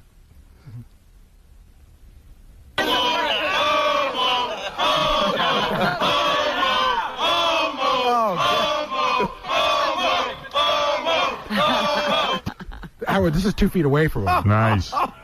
Literally 2 feet away from him. Oh, my God. Beetle reads stars on Walk of Fame. What's that? Well, these stars with the celebrity names on them. So the first one said Jerry Lewis, and you'll see what Beetle was trying to read the names on the stars. He didn't know what that star said. Here's another star. I never heard of it. I never did, dude. I never been in. I never did, dude. Yeah, but what does this star say? I don't know. And what is this shape? I don't know. It's shaped like a heart. What else, man? Shaped like what? It's shaped like a heart, dude. Like a heart. You know? Single, you know? All right, so we're going to read another star. Look at this one. Now, what does that star say? Howard Stern? What's that? Yep. Howard Stern? There you go. Howard Stern. Yeah. It's Jerry Lewis. Close enough. What's this, Beetle ragging on Gary some more? Yeah, it was never ending. Because it would just, Howard, he would suddenly remember he hated me. So, Beat, man, what's up with Gary? He went in the other car. Why? Because he's a bull. He wants some bull with everybody else. He won't call people names. He ain't want nobody calling him names. So Right. I don't give a He wouldn't like it because he knows I say things about him. Because his ass so fat. That's why his ass talking about people. Talking about getting the tub. Look at him. His fat ass didn't get the tub. That's why everybody call him fat. Look at his lip. Big lip. Look at him. Talk about it. Look at his teeth. Look at his green in his teeth was. That's how he talk like a baby. Was that me? Was Beetlejuice just imitating me? Yeah. You did a good job. Limo Mike, you're on the air. Hey, Howard. This is funny. I dropped him off that morning at Bob Levy's, the apartment. And he was there. Usually I have time to stop at a hotel, hose him down, get the bottle of Fantastic out. But he was the worst I ever. I called Bob. I said, Bob, it's the worst. He goes, you're kidding me. I said, no. But what do you think it is? Does he have a load in his pants? Yeah, he just has, little problems sometimes, that's all. But usually I have time to wash them all up and all that, but I had no time at all. I was working, so I was running all around. But that's what I said. I don't get paid enough, man. No, you don't. No, you don't. Freddie, you're on the air. Hey, good morning, Howard. Who's in charge of making sure that he cleans himself the right way? Who's checking him? Who's doing the inspection? No one. No one. There's nobody feels pressured to keep an eye. I mean, they keep an eye on him to a degree. Right. Like I got up Saturday morning, right? I'm walking around. When I come into the hotel, Beetlejuice is leaning against the counter and goes, "Ah, you're up early." Nobody else is around. Beetle's out of his room. Could have been anywhere. Making fun of me that I'm up early. You're up early. Your worst nightmare. Coming down for a nice quiet breakfast. So what do? You just walk away? Well, yeah, I just try to placate him any way I can. Right. I don't want to. I'm not looking to start a fight. You with him. didn't invite him to breakfast? I did, and I did it. We took him to breakfast. Right. And he doesn't stink at breakfast? Well, no, he doesn't. I'll tell you where it got bad. When we went to do the comedy show, it was a very, very, very tiny backstage area, and I swear it wasn't like a doo-doo smell. It was like a skunk. I said, what the hell's going on? I said, what the hell? So Sal apparently said, that's his breath. Yeah, so I don't get too close to him. Horrible. Oh, my goodness. But then what happens is once he gets Beetlejuice's way of getting ready for the show, just start pounding down beers. Right. So now he's good and liquored up, and I think there's a great clip. What's wrong with that? Where he decides to show us that he doesn't wear a diaper. Oh, no. See, like, for instance, I know Beetlejuice wears boxers. Let's see. And I've also seen... I got Sal and Beatles bag, Gary's stand-up. I want to hear that. Beatles saying hello, Cleveland. Keep going. Beetle yells at Gary. That's it. Try Beetle yells at Gary. That might be it backstage. He's yelling at you? Yeah, again, the whole To day. show you that he doesn't wear a diaper? Yeah. I heard you're mad at me, but why? Yeah, but why you gotta say things about me? And what I got Like what? You don't know what I got to do with Pampers? With what? Pampers? What they got to do with me? Do you wear them? No. Do you wear a diaper? No. So pull your pants down right now. There's not a diaper on there. No. I pull them down. Oh, and then he did. And was there a diaper? First he pulls his pants down, and there's the boxer shorts.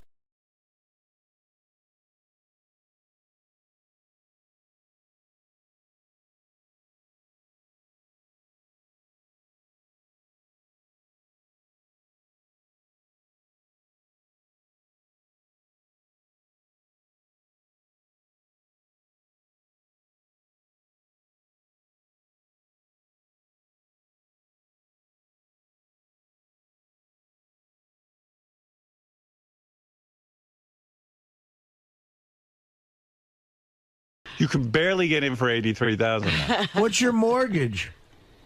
535, 550, something like that, and then my taxes on top of that, so I pay like $800 a month. You better be quiet. There's going to be a run on Scranton today. Yeah. You're not kidding. I'm moving. Well, it's outside of Scranton. It's rural. I drive home from work every day and I almost hit fucking cows in the road. Why don't we ever do our show from Scranton? Yeah. We would live like kings. Yeah, screw Vegas. Oh, my but the God. problem We could is, own Howard, Scranton. We could have 10 acres. The problem is you'd be in Scranton. And we could make $17 an hour. I'm jealous. What, no, I didn't mean your payments. How much money did you put down and how much was left to I didn't mortgage? put anything down. I put no money down. Oh. Yeah, why would you put something down? Down. You want to get out of there. No, it's not bad, really. It's not bad. I grew up just outside of New York City, and I kind of miss it, but it's nice around here. It's rural, you know, and then just 20 minutes away, you got the booming town of Scranton. Ooh. Oh, you're not even in Scranton. You're he's outside. outside, about 15 minutes outside. I didn't think it's 80 grand, Artie. You know what? You can laugh all you want, but I'll tell you what. Bet This he's guy's living in a mansion. He's living great. he probably I'm works. living large, man. I got a wife. I got 6 kids living at home. 6? Can I tell you something? This guy, though, you make jokes. You see, they know how much garbage he picks up. In other words, if he does it in 20 hours or he does it in 1 hour, they don't care, as long as the garbage gets picked up. And if he doesn't pick up the garbage, there are people calling. Right. You see, Nah, with Scott's work, I'm not sure exactly how much. You know, in other words, when he's working on a special, it might take him 10 weeks where it should have taken him 1 week. But if he's getting paid hourly, they do care if it's 20 Yeah, hours. see, you got to milk it. You got to stretch it out. You know what I mean? That's why I'm not paying Scott hourly. I could stretch my workout. I think that's what you're doing. No, I do it as quickly as I could. Hey, come on, you got to get a little fire under you, man. 53 hours a week. How much do you work, Scott? How many hours a week? Probably around 50. How much do you actually work, though, out of that? Probably around 1. 1 hour. Yeah. See? What did I tell you? All right. Thanks, guys. All right, Scott, Thanks, thank Howard. you. I Thank appreciate you. it. I need your work. Thank That's you all. for the vote of confidence Ralph, and the star. I'm really proud of it. Congratulations on your promotion over Scott. Thank you. All right. Everybody and you too, was John. promoted over Thanks. Scott. Yeah. Now Scott has 2 new bosses, Yes. Ralph and John Hein, and Sal is in charge of his work chart. Wow. I'll be checking in with Scott later today. See how he's doing. All right. Bye-bye. Thank you. Thanks you, Scott. You got your first star. It's great, isn't it? Congratulations. I love it. I'm not taking it off all day. It's a wonderful thing. Life's great. Thank you, Sal. I appreciate it. No problem. Love it. Now, if you all excuse me, I have to close the door and talk to my boss, John Hein. We have to work. We have to get work done. So, Sal, are you going to stay in his room all day just to make sure he gets work done? Absolutely. You know, I love Scott. I think Scott's a great guy. I think he's a great worker. And I think it's time we show the audience how hard of a worker Scott really is. So far, since he's gone back to his studio, he has spoke to John Hein privately, okay? He started drinking his coffee, and he sat and did nothing. Then he took the star off his head, refusing to cooperate. When I put it back on, he removed the star again. He's doing tasks in the wrong order. He's not prioritizing. He got up, did nothing, sat down again, did nothing. He failed to meet deadlines for the game show segment. He's being a wise ass, said he was jerking off when I asked him what he was doing. So, Scott, do you think, is it going to be smooth sailing from here on out? It seems like... No, it's not going to be smooth sailing. Why would it be smooth? Well, you went in really defensive, and then halfway through your mood changed, and you it seemed like you were cooperating better. I always cooperate. Yeah, but when you went in, you started screaming. Yeah, because he's just busting my chops. And now, how do you feel about having Ralph and John and Sal watch over you every minute? It's fine if that's what they want to do. That's not going to get to you? No, Is it going to... not worried about it. Is it going to hinder your relationships with them? I don't think so. I just do what I do. If they want to watch me do what I do, then it's fine. It's not going to change what I do. But what I have to, it's not going to change my job, but what I have to do. So needless to say, you're not going to play any more music, or your son's music, right? No, I'm not going to do that. All right, keep up the good work. Now of You're So Vain. Why is this After special? all this talk, what do we need You're So Vain for? You won't tell me who this is about? Please tell me. Come on. Stop with the nonsense. Let me know. No, it's... I'm going to go to that James Taylor and smack him around for you, and you're not going to tell me right now, my audience, who You're So Vain is about? The answer would be so, uninteresting to It's you. probably that accountant That's what I figured for did the your divorce. accountant. No It's wonder the he's guy mad at you. That's right. Is it an honor to sing with your mother on this song? This is her classic signature song. I can't tell you how nice it is to be in my mom's band. Aside from her and David Saw over here on my right, I wouldn't want to be in anybody else's band. The material is high quality. That is the right answer. But I'm so shaken up after this Do conversation. you think, are you going to get nervous, or are you going to be able to perform? Oh, no, I was fine until I came in here. I should have waited. Do it. This will calm you down. Okay. This is a song you wrote many years ago, and yet you were doing a different take on it. Okay. And I will watch 𝗪𝗪𝗏 as well. I'm very impressed with Gary's cousin being in the band. All right, I'll shut my mouth now. Ready?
See, I like that arrangement. Excellent. Thank you. And I like the dynamic of you and your son working together. Yeah. He's the type of guy you would have been attracted to, and you know, when you were that age, right? How could any girl not be If attracted she hadn't to learned her him? lesson yet. Are you getting laid like crazy or what? What's your story? You know what, Howard? I can't pull a girl for the life of me. I can't even get a girl. What? I can't even get a girl to look at me. Get out of here. Honestly, you're joking. I'm a virgin. Stop it. Now you're making a joke. I really know. I wouldn't kid you. I'm not allowed to come to a party unless I bring Ben. Yeah, I can't get him to look at me. It's really terrible. He gets tons of chicks, I bet. Oh, that was a lot of fun. You guys all sound great together. This could work, this whole band. I like it. It's a good arrangement. Now, what made you come up with that new arrangement? But that just must have been an inspiration that came to you in the shower or something, right? No, it was, David and Ben and I were sitting around the house on the vineyard, and I realized that I couldn't quite do it the way I used to do it. Just, vocally, I just don't have the prowess or the notes. So you came up with something new. But also that we actually wanted to do some newer version. That line so you say. we've done a bunch of songs. We've done about 6 or 7 of the old new arrangements. Yeah, totally. When you say you gave away the things you loved, and one of them is me, I got the chills. Oh, I'm so That was beautiful. That's a really, really good song. That's a real good song. I wish I had written that song. Yeah. I just don't have the sensitivity. I could have written it today. You told Dick Ebersol who that song's about. He's the only one who knows. Oh yeah, He paid $50,000 to find out who that song is about. It's true, but he brought over 9 of his friends. He did. Oh, yes. So there are 9 people who know, 10 people who know. But they all were made to sign confidentiality clauses. Do you know? No, I don't know. true. I don't know, and I'm so sure that I'd be hideously disappointed unless it was you. That I don't even want to know. It is me.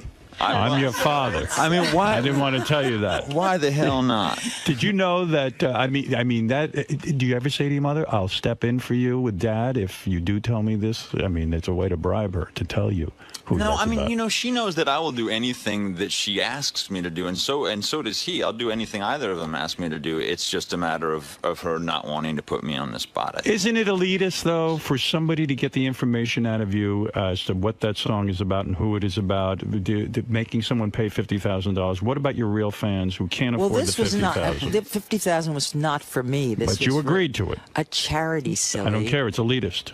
You should tell your true fans now who this song is about. Howard, so many people know. Oh, they do? Then she would have to In pay. fact, would she I have will to tell give the you, money? but not on my... Well, no, here's the thing. Okay. Would she have to give the money back to Dick Ebersol now if she said it on the air? Absolutely not. I say think it's she fine. would. We have to read the fine print. Is it possible this song is about a woman? You have hooked up with women. I'm sorry, Ben. I don't mean to shock you, but your mother has hooked up with women. I know this for a fact.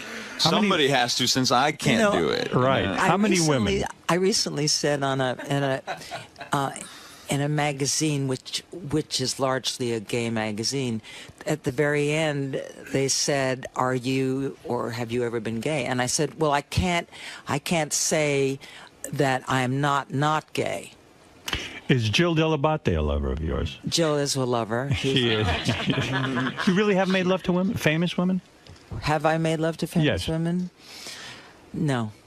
Is that a lie?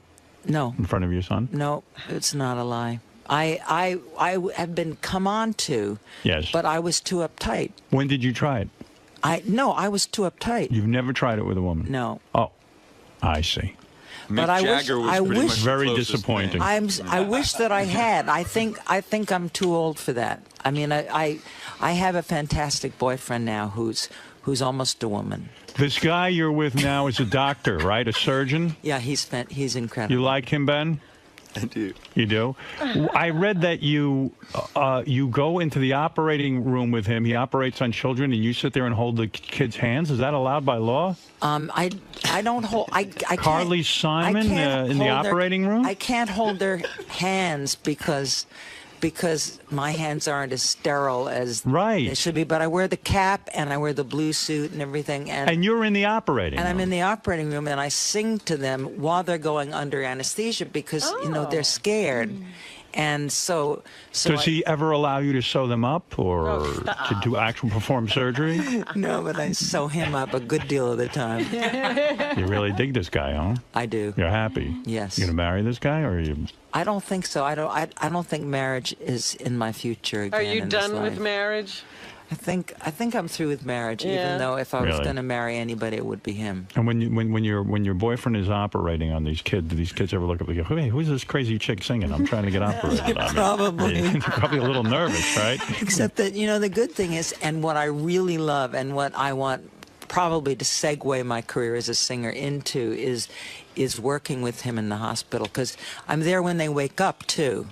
Because it's the anesthesia. I would love for you to be in the hospital when I'm operated on. Are you kidding? And singing to me? I'd be like, wow, Carly Simon is singing to me. Yeah, you count down from 17 while you say that. That is beautiful. Now, there's a new album out, I understand. Carly's new album, The Kind of Love. This Kind of Love. This Kind of Love is in stores now. And for Carly's upcoming tour dates. Smart. You have an up-and-coming tour date You have for me? upcoming tour dates. Go to carlysimon.com. So you will be out on the road. Well, this is... You will catch up to James Taylor in terms of net worth.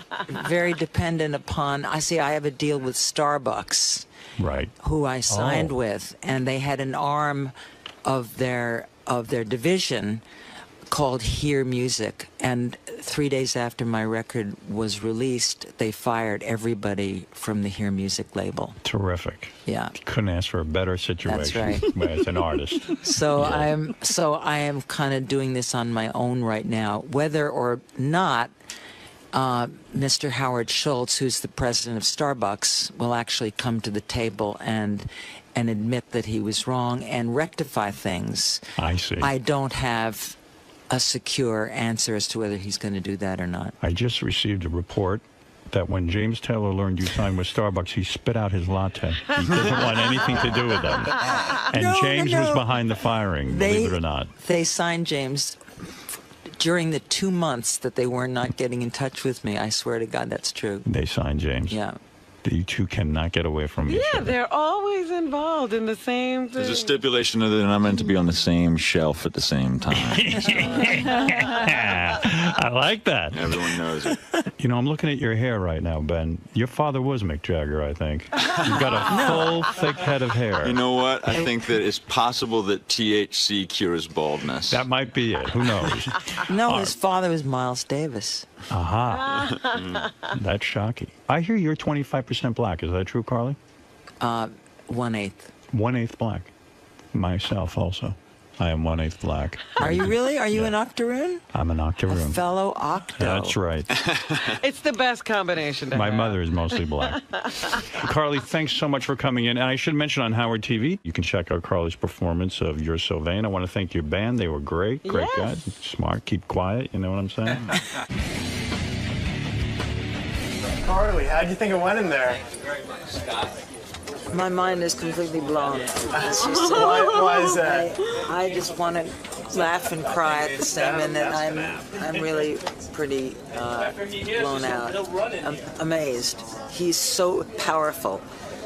He really is, and so completely cuts through everything. You know, there's nothing false about him in the least, and he's not afraid of anyone. He's not afraid of any reaction. He's not, he just tells it like it is, and he's funny, and he's searing, and he's brilliant. I just love him. Now, Howard was kind of playing the mediator role. You know, you were talking about your relationship with your ex-husband, or lack thereof, and you said that you would like to be on speaking terms with him. Do you think this is the start of, reconciliation between the two? Or he could move to Alaska. Could have been bad. You know what? I think that the more that something is focused on in like that sort of negative way that this has been focused on, primarily because how weird is it that two people who've had two children together have not spoken to each other who are not in touch, who don't know I don't know his address or his phone number or anything. How weird is that? Of course it's going to be, the spotlight is eventually going to be on it.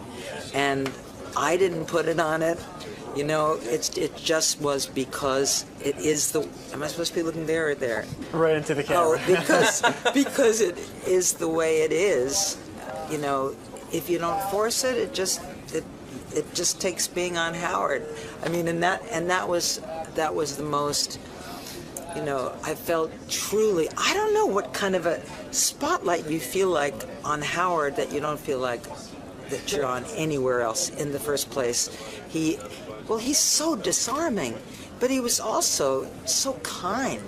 He's so kind. He can get a lot out of you, right, without you even being hesitant about it. That's not what I'm even saying. He's kind, and he's smart, and he's genuine, and he cares about. I felt that he cared about me. I felt that he cared about Sally and Ben. And that's what I can't. I mean, the other times that I've been, I mean, yes, of course, he makes the salacious comments that he has to make. Those go right by me. I don't think of that. I think about the very fact that his. I know that probably nobody else has ever said this about him, but he's dear. From America's Got Talent and the winner of Apprentice, the Celebrity Apprentice. I don't really, I was going to say to Gary, don't bring Piers Morgan in because I don't know who he is, but I have seen America's Got Talent. He's the British guy. He's like the Simon Cowell of that show. Right. And there was an article in the paper yesterday that convinced me I should have Piers Morgan on because they say that show is better than American Idol and that it really is the true competition and talent contest that America's been waiting for. Really? They gave it a great review. People love it. America's been waiting for a true talent contest? According to the New York Post. I didn't realize. Piers Morgan. I don't really know Piers' work, but he is like a Simon Cowell. And people but enjoy on it. Apprentice, he was a real dick, apparently. Yeah, People couldn't stand him. But he won. Yeah. Donald Trump could stand him. Never heard of him. Yeah, he's a British guy like Simon Cowell, and he gives his opinions. Oh. Yeah, where else do you get a name like Piers? You know what? This England. country doesn't have a good track record with Brits who give opinions. Okay, I'm Piers Morgan, a judge on America's Got Talent, in question marks. Why am I here? Because it's a lifetime's ambition. I've spent the last 43 miserable years of my life waiting to go on the Howard Stern show. And I finally got the call. And I've met the Queen of England 4 times. I've met presidents. I've met Nelson Mandela. I've hung out with Tony Blair. This is it. This is the big one. I'm not nervous through fear. I'm just nervous through adrenaline, excitement. Biggest moment of my life. Hey, Piers. How you doing, man? Howard, how are you? Good to meet you. Good to see you. Pleasure. Hey, Piers. How are you? I heard you're opinionated. He's in better shape than I thought. Yeah, we heard you have a lot of opinions. A lot of opinions. Good to see I you. thought he was kind of a blubbery guy, but he's in good shape. I wasn't going to do this show, Howard, but people told me you're quite popular. I hadn't really heard of you, obviously. I did. It's Howie Mandel, right? Howie Is it? No, I wasn't sure, but... Well, Simon Cowell must have mentioned to you. He's done the show a couple He told of me, he times. warned me, he said, don't do it in a million years, for God's sake, he'll rinse you to hell. But I said, you know what? I like Simon Cowell. I actually got Does along. Simon not like doing this show? He loves doing this show. My God, when I told him I was doing it, he was furious. The great thing about Simon Cowell was I had in all 3 judges once on the show, and I did the bit that they were deathly afraid of. I brought in a singer to audition for them, and I said, just evaluate this guy as a kid for my audience. And they were like, oh, he's horrible. He's awful. He could never have a career in the business. What they didn't know was this was a guy who had just sold how many records? Oh, God. 10 million? Something like that. Yeah, he had a huge hit. He had a huge hit going, and they were like, oh, and Simon was like, we oh. That's him. That's him. Well, the best story, you'll like this. The guy who won America's Got Talent last year, which I know you don't watch, but it was this big ventriloquist guy called Terry Fator.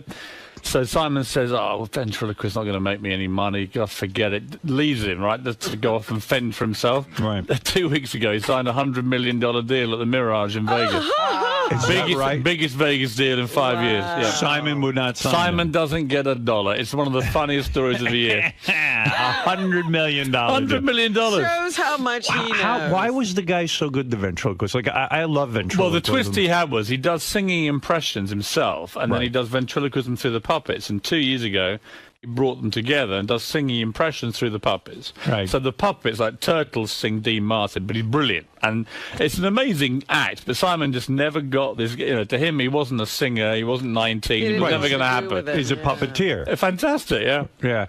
And Simon could have signed him and actually participated in the $100 million deal. He could have had a big cut of that money. He would have been the manager, so to speak. Exactly. Yeah. Wow, no kidding. If he'd been a singer, Simon would be laughing all the way to the bank. But because how do you get a cool job like yours? I think your job is really terrific, that you could sit there every week. What were you doing before? Yeah. I was a tabloid newspaper editor for 11 years in England. Oh. Yeah, so, I mean, you're a legitimate guy. You've been in the business, sort of. I used to write crap about Simon, and he sort of admired my work, and eventually I got fired. I mean, you talk about the guy who's been fired from the baseball team. So you would write bad things about Simon? Of course. And so Simon sort of took you, co-opted you in a way, and brought you into his organization to shut you up. Yeah, his exact words were, I need somebody even more obnoxious than me to come and judge this show, America's Got Talent, and I can't think of anybody more vile than you, so do you want to start Monday? I said, where is he? He said, Hollywood. I said,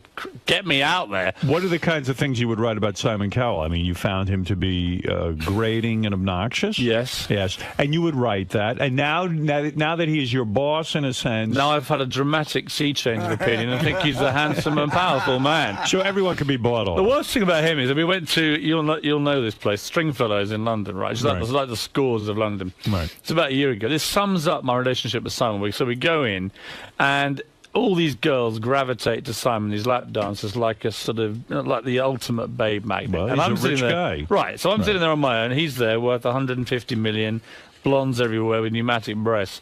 And I end up with one lap dancer comes to me who's Polish and wants to read me weird Eastern European poetry. And it just about summed it up. I look at Cal, he's got 17 blondes crawling all over him. I get the Polish lap dancer who wants to read poetry. But now with the success of the show, you know, you certainly must be getting somewhat. You divorced your wife recently, right? I did. Right. You got successful. Is that part of the success model? I think it was successful for her, she'd say, yeah. Yeah. Did you have to give up half of your money? More. Really? More than half. Did that How just much did break you your Never heart? get divorced in England, What Howard. are you worth that you had to give up half? More than half less than I used to be. You're a millionaire, right? Pardon? Are you a millionaire? Dollars or pounds? Pounds. Yes.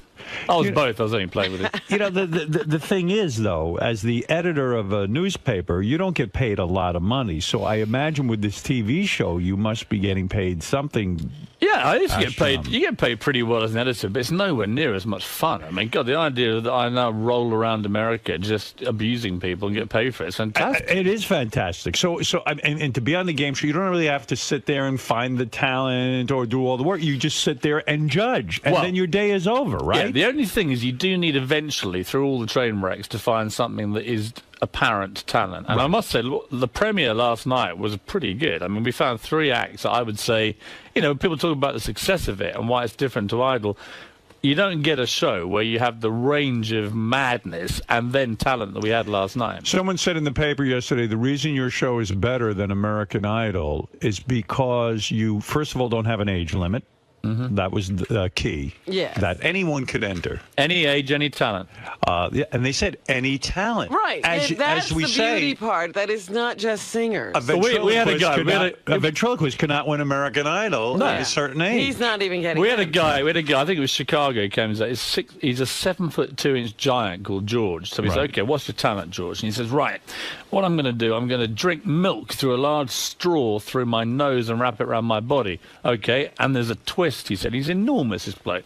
And the twist was a load of explosives he'd secretly strapped around his stomach began firing off as he drank this milk through his nose. Right. And at the end of it, there was just this sort of stunned silence. Right. And I thought then, I'm a perfect judge for this because I'm probably the only person in the world who could claim to be an expert at giants drinking milk through the nose while blowing themselves up. But when can you judge that? I mean, can anybody? But what did you say about the guy? Did you say, well, I can't see this sustaining itself, or did you allow him in the competition? I used the only phrase I could, which was I've genuinely never seen anything like that before in my life. What does that mean? Does he get to go on and compete? Or Well, I don't want to ruin the fun, but he was actually a very clever actor. He was the kind of guy you'd see at the back of a circus in one of those cages doing weird things. And I that's liked interesting, a geek show.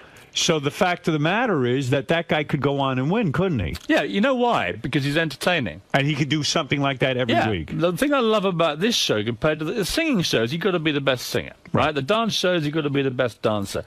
Our one, you've just got to be incredibly entertaining. Doesn't matter what you do. I don't care, but if you're boring, you're going. How did you Is there an audience vote component to it? Oh, or this no? is the best thing about it. Okay. The audience for this year we went to these big theatres around America, and it was like a Roman amphitheatre. Right. And they were able to chant off, off, off. I mean, it was brutal out there. Absolutely brutal. They say that's the other strong thing about the show, the chanting, and the audience is really amped up. It was electrifying, and it's electrifying bad for the bad ones and great for the good ones. And you get this emotional roller coaster goes on in the auditions, which is unlike any other show. I mean, it's a weird thing to be involved in. I will start watching it. Sharon Osbourne's on. I used to have Sharon on my show. Sharon loves you. I used to have Sharon on my show way before America even knew who she was. Right. She was very heavy at the time before she had her stomach stapled. And she used to come on and rip people a new a-hole constantly. Oh, she was a good fighter. She was a real good fighter. And I got to tell you something. You know, to see her sitting in that position, it's like, wow, you know, we were right. She is good. Yeah. She's good on can hold her television. own. She is hilarious. People used to say to me, why do you have her on? No one knows who she is. I said, she's good. Yeah, she does a lot of stuff now. But what about David Hasselhoff? Yeah, now you don't like him, right? He's just a tool, isn't he? Yeah. You know what I mean? Do you say that to him? Of course. I wake up in the morning, go to the office and say, David, how are you, tool? Why and is he a tool? Don't call me a tool, you tabloid wanker. Why and is that's he a how tool, our day though? starts. But why is he a tool? Oh, he's all right. David's quite funny. I mean, he can be funny. Right, don't get me wrong. Is he funny because he is not in on the joke? Are we laughing at him? We're laughing at him. I think he pretends to get the joke. So he'll go, don't hassle the half, and he'll wear the T-shirts and all this sort of thing. But secretly, he's not laughing. Does he spend most of his time talking about himself? Yes. He does? Yes. And so it's an enormous ego, and maybe it's not justified. I mean, it was Baywatch. The guy had a huge career, made a lot of money. Yeah. But he did all of these things that I guess people laugh at. He does weird things. It's like on one of the shows, you got to have continuity. You got to wear the same clothes for a day. Right. Otherwise, you know, in TV, it looks a bit weird. You turn up in one suit, you end the show in a different one. So one day, he wore the same gear all day, but at half time, he disappeared for an hour and came back. He'd had a spray tan. So his face had gone a different orange. And it's like, Dave, do you forget it's his one show today? So when you watch it on telly, it'll be like, wow, David Hasselhoff just got a suntan halfway through the show. And there's no explanation. He went, God, I didn't think of that, man. But he's funny. I mean, I tell people, they say, come on, is he really funny? I said, look.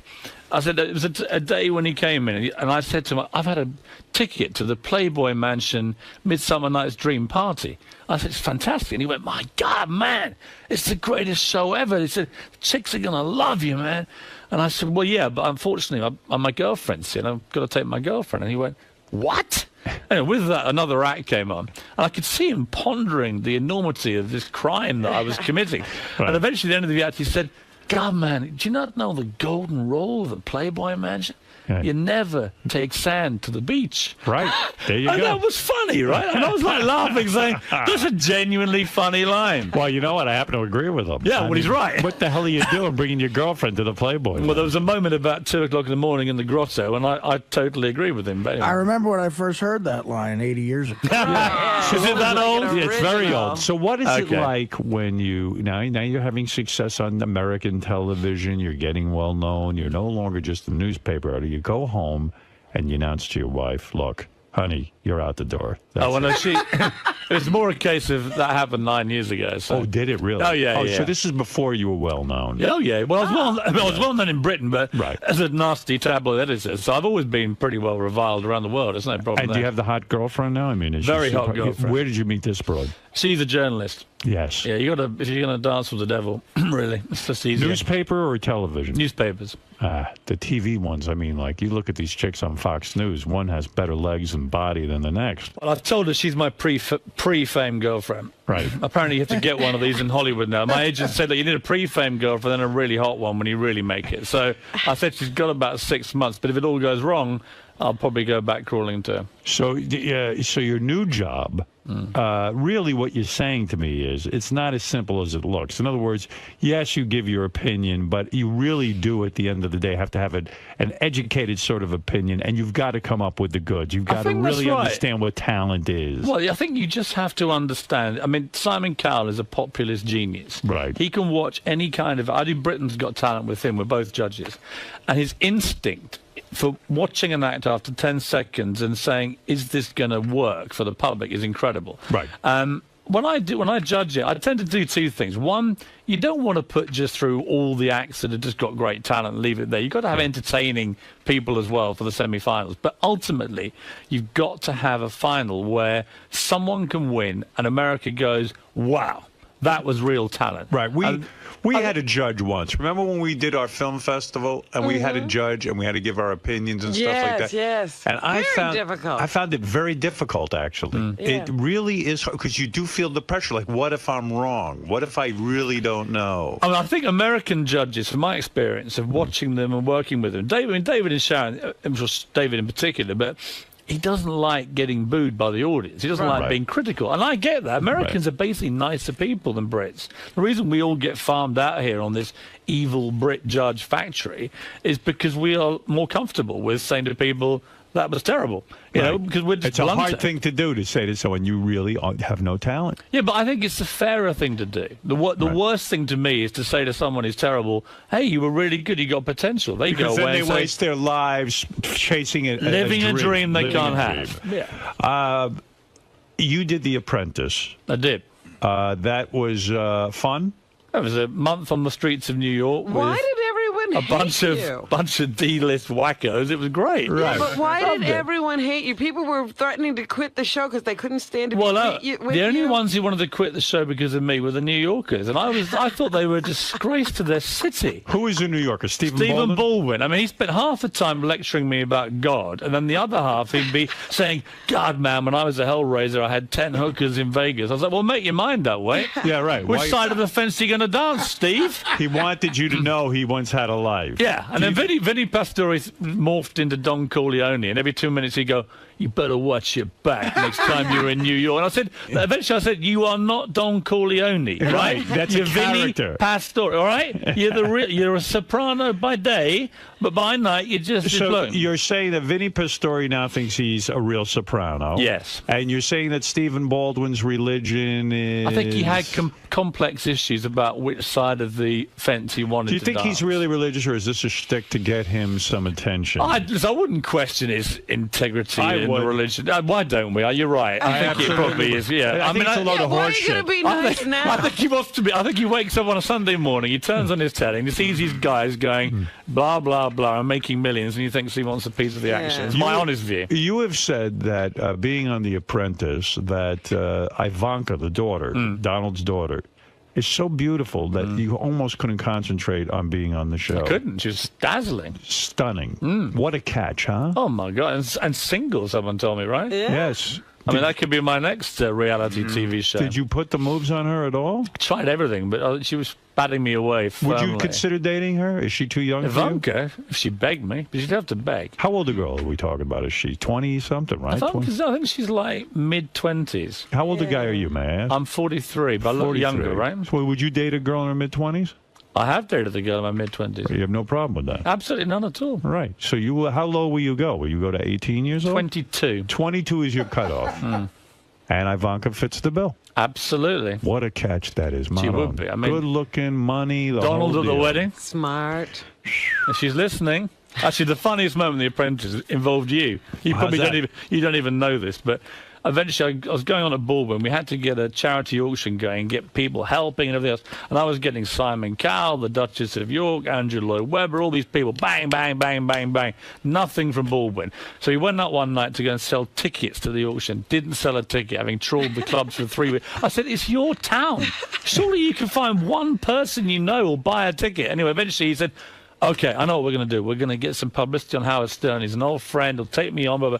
So we set up this thing downstairs with your guys, and we're waiting there with the cameras, and I know what's going to happen. And as the seconds tick by and the minutes go by, and Stephen's just praying you call him, right? He's just praying. Please, Howard. Blew him off. Save my career. And at the last minute, it was like, something's just come up. And he just sat there staring into space. And I was like, so you're only... Cool. The only contract you said you had in New York just blew up on you. Man. I You blew waste that's great. of space. I had no idea I did that. And you brought me so much pleasure, Howard. Now you know a lot of people from being an editor at a newspaper and all this stuff. The story goes that you are the man responsible for introducing Paul McCartney to Heather Mills. It's completely true. Do you feel bad about How did you know Heather Mills? I was editor of the Daily Mirror, one of the big tabloids in England, and we had an event called the Pride of Britain Awards in 1999. And it was like a sort of saluting of ordinary people with big stars, presenting them heroic awards and so on. And Heather Mills came and made a speech, and Paul McCartney hadn't appeared in public since Linda died about a year before. And he turned up halfway through the lunch, sits next to me, and it's like an amazing moment. Everyone goes crazy. Heather Mills gets up and makes this inspiring speech about landmines and so on. And you actually see, it's a video clip where Paul McCartney nudges me with his elbow and he says, who's this? And to my utter undying shame as a Beatles fan, I tell him, this girl's great and she's this and she's a vegetarian and she's got long blonde hair. And, you do the maths. And afterwards they met and they got on really well. Were you surprised that he was attracted to a girl with one leg? Seriously. I'm very shallow. That's a tough one. Did she know? Do you know, in all honesty, yes. I'm with you on that. I find it a bit weird. But did he know at that time that she had one leg? I don't know at the time. I don't know about that. I do know that he knew that he thought she was quite a nice person and not the greedy, grasping little gold-digging hoe that she turned out to be. So I would like to publicly apologise to Paul McCartney because Have you seen him since? Yeah, I keep apologising. He keeps reassuring me and sort of comforting me and saying, don't worry, man. I said, look, I saw his daughter last week and she just shook her head at me and said, why? Why us? Why did you choose our family? Right. Stella McCartney hated Stella's very cool but guy. She hated her. Yeah, and she said, Dad, what the hell are you doing with this woman? And of course, the more we found out about Heather, the worse it got. And the good news, though, from your point of view, is that she's decided she's so hated in Britain. She's the most hated woman in British history now after skinning him for $50 million. Right. She's coming to America where she says, quotes, they love me over there. So congratulations, New York, you're getting Heather Mills. So you were duped in a sense. You were not a good judge of her. Do you know what? I was taken in like he was, and she was very, very good at that. She would make out she was this great charity fundraiser, and she was an honest woman. But in the end, how soon did you realize it was a big mistake? How long did it take you? I think it was when they got married. Even then, it seemed okay. But I was getting feedback from people who know Paul McCartney saying that she was getting very irritated that all the attention was going to Paul when they went out. Right. That's what I heard. It was like, and eventually it was quite funny when the divorce papers came out. You saw just how she was trying to get like 500 million or something. It was ridiculous. Right. So I wrote this piece in my newspaper column in England, just tearing into this gold digger. And at the end of it published, and she rang me, and she went screaming, what have you done? I was a screaming banshee, and she said, God, and then eventually she stopped in mid-thing, because I said, well, I'm not putting up with you talking to me like this. I said, you're just a greedy gold digger, and that's the end of it. And she said, what? And eventually she calmed down, and she said, I know what it is. And that Geordie voice, I know what it is. You're a Paul fan, aren't you? Aren't you? And I sort of paused and I said, well, Heather, you know what it's like? So on the one hand, we got a guy who wrote Yesterday, Hey Jude and the Beatles. On the other hand, we have you, a gold-digging little bimbo, trying to skim him for all the profits of Hey Jude. It's not a difficult one, is it, love? Right. What? Bang! Boom! And that was it. That was the end of it. End of a beautiful relationship. So was the divorce her plan all along, do you think? It would be very cynical to think, but let's just say she's got a bit of form for taking old men to the cleaners, Howard. And how did you become so friendly with Paul McCartney? I was just a big Beatles fan, and we used to do stuff with him on the Daily Mirror. And Daily Mirror is sort of working class Labour, left wing paper in Britain, and it was very much his kind of roots from Liverpool. So and he liked the paper, and he became friendly with you. Yeah, and you can ring him up anytime. He's that much. Well, I wouldn't say that, but I mean, if I meet him, apart from apologising consistently, which I do, because he says to me, "Thanks, pal, he cost me $58 million." You know? Yeah, you're a very expensive friend. You should chip in a bit. Yeah. What? Also, you mentioned that when you were a newspaper editor, you interviewed George Michael, the famous George Michael, and he confessed to you that he had sex with more than 500 men in the last 7 years. Is that right? It wasn't an interview. I went to a dinner party. I went to a dinner party, and I've been told you can be quite indiscreet. Anyway, this is about 3-4 years ago, and we sit there. There's about 8 of us, and bear in mind that I was there, and so was the editor of The Sun, who's another outrageous tabloid in Britain. You'd think he'd just show a little bit of discretion. Anyway, a few bottles of wine later, suddenly he just unburdens himself, and it's like he'd slept with 500 guys in the previous 7 years. What's his thing? He likes it in the behind, or he likes anal, or what is his thing? I think his thing is Hampstead Heath on a Friday night at midnight.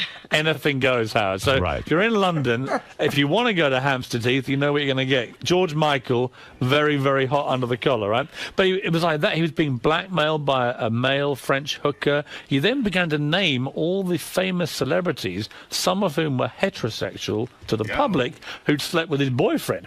So by now we're like, what?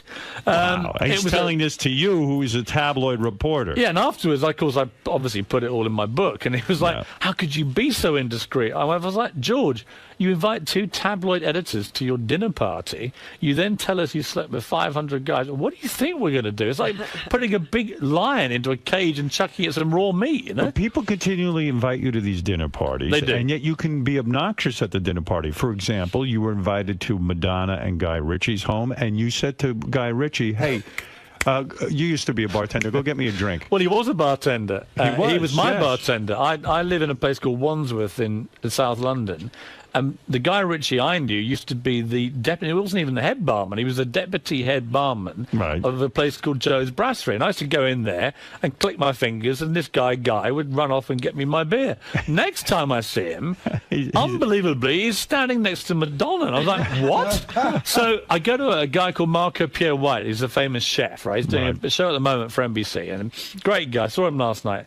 Marco had a 40th birthday party in which he invited 40 guests. Right. And 2 of them are Madonna and Guy Ritchie. So I've had a few drinks by now, and I'm thinking, well, could be quite funny. So that's Madonna, grim-faced, not drinking, doing a bit of Kabbalah and aerobics, the usual kind of crap. As she does all her stuff, she walks past, and there's already been... She's in a bad mood because there was an outrageous comedian called Bernard Manning. Yeah. Remember Bernard Manning? Not really. I mean, the most offensive, racist, sexist pig you'd met in your life. And he'd done his half-hour turn, and I remember because Madonna had this cap on, like a racing cap. And after about 20 minutes, she obviously wasn't laughing. Guy Ritchie was laughing. She wasn't laughing at all. And he just looked down at her and he went, "You're right, love." And he didn't know who the hell she was. And he went, "You know what you look like?" And there's a famous jockey in England called Lester Piggott, right? Famous jockey. And she went, "You look like fucking Lester Piggott's sister." Like this. And Madonna just sat there in this cloth cap, dying of death, and everyone was howling at her. So she was already in a bad mood. So as they got up to walk around, I just said, "Hey, Guy, for old time's sake, mate, get the beers in, can you?" And he was laughing. She was incandescent. I mean, wow. You find her attractive? Not at all, mate. Not a good-looking woman. I mean, never has been. You don't like her. And you know what? 50 years old. Put the clothes back on, love. Yeah? Is Guy Ritchie He's all right. He's a cool guy. A good guy. I like him. Do you think he's in the marriage because he's in love with Madonna, or is he a guy who wants to... I think you'd have to be in love to stay in there that long. I mean, I like Guy Ritchie. He's a good bloke. I just find her it's just demeaning to be doing it at 50. Put the clothes back on. Let your kids do it. You know what I mean? That's right. She's too old for that. Yeah. Did you put the guys that George Michael outed in your book? Well, I couldn't put them all in because some of them, it would have been a bit of a surprise to their wives. Who'd you put in there? Who did we put in there? I think I better be careful here. I mean, Did you get sued over the book? No, because I was careful Are there about different laws here and there? Has your book been published here? I just don't think it'd be wise for me to start rattling off the names of famous Hollywood men who were married. Only the ones that are in your book. I'm just trying to think who we put in there. Maybe you better be careful. I think I better be careful. Let's Put it this way, Howard. I'm happy to name them. That's great stuff. Well, Piers, you're doing well. Let's face it. Piers Morgan is on America's Got Talent Tuesday nights at 9 o'clock on NBC. You're clearly in the zone. I mean, it sounds like you're becoming America's favorite. I like that. Say that again. America's favorite. Thank you, Howard. Piers Morgan, I'm happy to meet you. Can I say I've met everyone, right? Nelson Mandela, the Queen of England, Tony Blair, Arnold Schwarzenegger. When they told me Howard Stern wanted me on his show, greatest moment of my career. Oh, isn't that Kid great? you not. Thank you. Read your book, watched the movie, listened to your shows back in England. This is the career highlight. And how, and where are you living now? I live in London and then LA most of the time doing the talent show and You got a big house? I mean, you must have a big spread, right? Of course. Unbelievable. Getting bigger by the year, Hab. And then when I get one as big as yours, I'll be dying a happy man. And you've had sex with 2 women at the same time? No. Not yet. No, but I'm hoping if I hang out with you a bit, I might get a bit nearer that. You're a judge. How are you in the sack? Very, very, very good. I asked Lennox Lewis that question because Lennox was on the Celebrity Apprentice, and I do interviews for GQ magazine, and I always say to everybody, "Are you good in bed?" Right? It's just a great question because whatever they say, Lennox Lewis, the boxer, and Lennox just went, "No." I looked forward. I went, "You don't argue with Lennox." He went, "No," and there was a long pause, and he went, "I'm great." What makes a man great in bed? Stamina, willpower, selflessness. Forget all that. You just got to be hung like a donkey, right? Are you hung like a donkey? Absolutely. Really? Yes. How many inches? How many are you? You want the honest truth? Yeah. Robin, what was I? I was just about 6 inches. Just under 6, right? Just How many? Under. Just about 6 inches. Oh, I'm bigger than you. That's all that matters. Really? If I die, I want my epitaph to say, hung better than Howard Stern. That'd be fine for me. Ever urinate on a woman? No. Never? Never. What's the weirdest thing you ever I heard did? that conversation earlier. Not happy about that. What is Very uncomfortable. Drinking a cup of coffee at 8 in the morning. I don't want to hear that kind of filth, Howard. What is the weirdest thing you ever did with a woman? I don't really do weird things. Was your buttocks ever eaten by a woman? Tongue right We up always the... have the impression that the British are kinky. We're not that kinky. I suspect Simon's kinkier than me. Is it true that Lennox Lewis is a great chess player? He's a fantastic chess player. Are you a fantastic chess player? I thought I was. We played chess every day on The Apprentice to while away the boring hours when Vinnie Pastore was dying of a heart attack and Stephen Baldwin was telling us about hookers in Vegas and then preaching to us. And we played chess every day. We played 39 games. Chess is a big game in England. And I love chess. I was my school chess champion, played it all my life. What is your rating? Well, I don't know what rating is here. We don't really do it that way where we are. But I'm not bad at chess. Right. Lennox beat me 38 times out of 39. Wow. And what he did to make it worse... You must have been shocked because he's a boxer. I mean, exactly. And he says his mum taught him and his mum's better than he is. But the great thing about Lennox is he couldn't stop showboating. So just before he made the crucial move to beat me, he'd stand up and then very slowly walk around the room like a kind of funeral march. What a dick. And it was like, so I would be thinking, I've got him, I've got the bastard, right? I'm in here, bang. Went in to get it, and suddenly he'd get up, and I'd go, not again, where's he going? And this slow walk around the room. I mean, terrible gloating. Would you play the game with time controls, or there were no time controls? Well, we had days to spare, so there was no time control. But he plays chess like he boxed. So he's very, very cunning. He's very quick with a jab. Boom, boom, boom, boom. And before you know it, he's just all over the place. Really? He's a fantastic chess player. I mean, he would be able to give any serious chess player a game. Do you ever play chess on the internet? I'm going to start playing with him on the internet because he lives mainly in Jamaica now. I see. But he's terrific. Okay, I won't get too into the chess thing, but I'm always curious because Howard, you should play You should play Piers. I would love to play Piers. I would love to You play. should have your own internet league. You play chess? I do. We should have a game. I enjoy the game. I think we should get Lennox in because he's brilliant. Well, we will have a little round robin. Let's won't get we? Lennox. Next time he's in New York, let's get it on. Let's have the Howard Stern Chess Championship. Let's go, man. Come on. We'll get Heather Mills. Yeah, we'll get Yes. George Michael. All right. That way we're going to get loads of stories, and she's going to skim us for our money. Perfect. Well, I've never actually played someone of regular intelligence. I only play retarded people in chess. Yeah. And I always win. But You'll do well with me. As long as someone has a low IQ. Let me ask Piers something. Do you think it takes away from the fun to play on the internet? Because Howard doesn't play with a board ever, right? Well, I would like to. First of all, in America, you can't find anyone to play on a board. So I go on this ICC, the Internet Chess Club. Yeah, I know It's it. a I know it. worldwide thing, and you go on and you play different people. I would love to play somebody in person. Go down to Washington Square Park. Well, The trouble is, if you don't play with the real board, you can't chuck everything everywhere when you lose, which is quite a pleasure sometimes. I think, isn't it? It is. Yes. Do you get embarrassed when Lennox Lewis beats you 32 times? Oh my God, it was humiliating. But I thought I may as well write about this. I wrote about being beaten by Lennox at chess, and it was like, it was funny. Some people were like, "Well, don't be so surprised. Not all boxers are thick." Lennox is one of the sharpest guys I've ever met, and that's why he, in the end, I mean, it's interesting. Walking around New York with Lennox Lewis, because I've loved boxing all my life. And I'd forgotten, obviously, he knocked out Mike Tyson. And this was the big New York hero. And it was the biggest reaction to any human being I've walked with, ever. It was incredible. And the respect for the guy, because he only got knocked out twice, Lennox Lewis. And both times he said to me, I went back and I beat those people. Right. And that was very important to him. So he beat everybody there was to beat. And it was this chess mind all the time, always 3 moves ahead. Great guy. The other great guy who I heard you do on here was Tito Ortiz. Yes. What a charming guy he was. Again, much smarter than you'd think. Yes. And he's got Jenna Jameson. Yes, he does. And who knows what goes on there. Well, let me tell you. Here's a couple of people who want to say hi to Piers. And then, Jeff the Drunk, go ahead quickly. Oh, geez. Yeah, hi, Piers. Hey, Jeff. I was watching the show last night. The opera singer was awesome. He was fantastic, wasn't he? You're saying someone who sings the opera was good? It's better than that. It's a guy who, by day, sells insurance, this guy, Neil, right? And then he just ripped into Nessun Dorma by Pavarotti. It was awesome. Nessun Dorma by Pavarotti is my favorite. I can't believe Jeff the Drunk knows this kind of music. Trust me, Nessun Dorma is going to be huge. Marianne from Brooklyn, you're on the air. I absolutely love you as a Celebrity Apprentice. You against Omarosa. You stood up to Donald Trump. Thank you. I'm a big fan of Simon. I absolutely adore you. And Howard, my Baba Booey song is on its way. Maybe Piers could judge it. Yes, hurry up with those Baba Booey songs. Yes, Brandon, go ahead.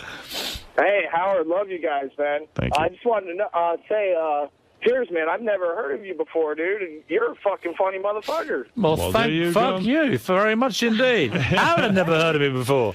Well, Piers is coming blow. on strong. He's coming on strong. In a couple of years, we won't even be able to get him on the show. You'll always get me, Howard. I said to your producer earlier, I'm available not just now, but every day you ever want me. Well, Piers, we might have to have you come in here and judge something the next time we do it. And I'm available for anything. All right, excellent. Piers, you're a good guy. I appreciate you coming on the show. Piers Morgan, America's Got Talent, Tuesday nights at 9 o'clock on NBC. He's living large with the big house, the girlfriend, and he hates Stephen Baldwin, I think.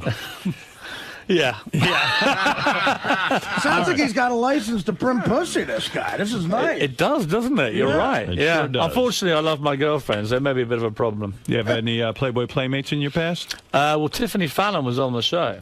She was lovely. But you unfortunately, well, she slightly ruined things by announcing on day one she's pregnant. But she didn't by a make love to her. multi-millionaire rock star. It killed everything. On every level, I was finished. All right, Piers, we'll take a break. Thanks for coming in, and good luck with the show. I hear it's doing great. It was America's... seriously a pleasure. Thank you. Thanks, Piers.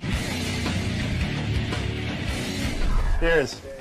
Survived, Howard. How was that, man? Fantastic. Looks like you made a new fan and a chess partner. Well, I'm going to be playing chess with Howard and Lennox, and I feel like we've just bonded, lifetime relationship. So what do you like about doing Howard's show?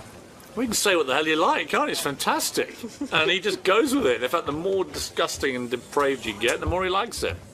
And that was brilliant. You know what? Howard's a legend. I mean, in my neck of the woods back in London, all we know about Howard is there's one DJ in the world worth going on, is Howard Stern.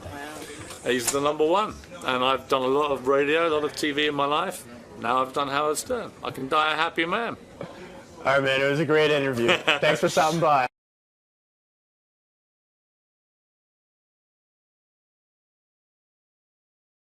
Best of the wrap-up show. A recap and behind-the-scenes look with John High and Gary Dell'Abate.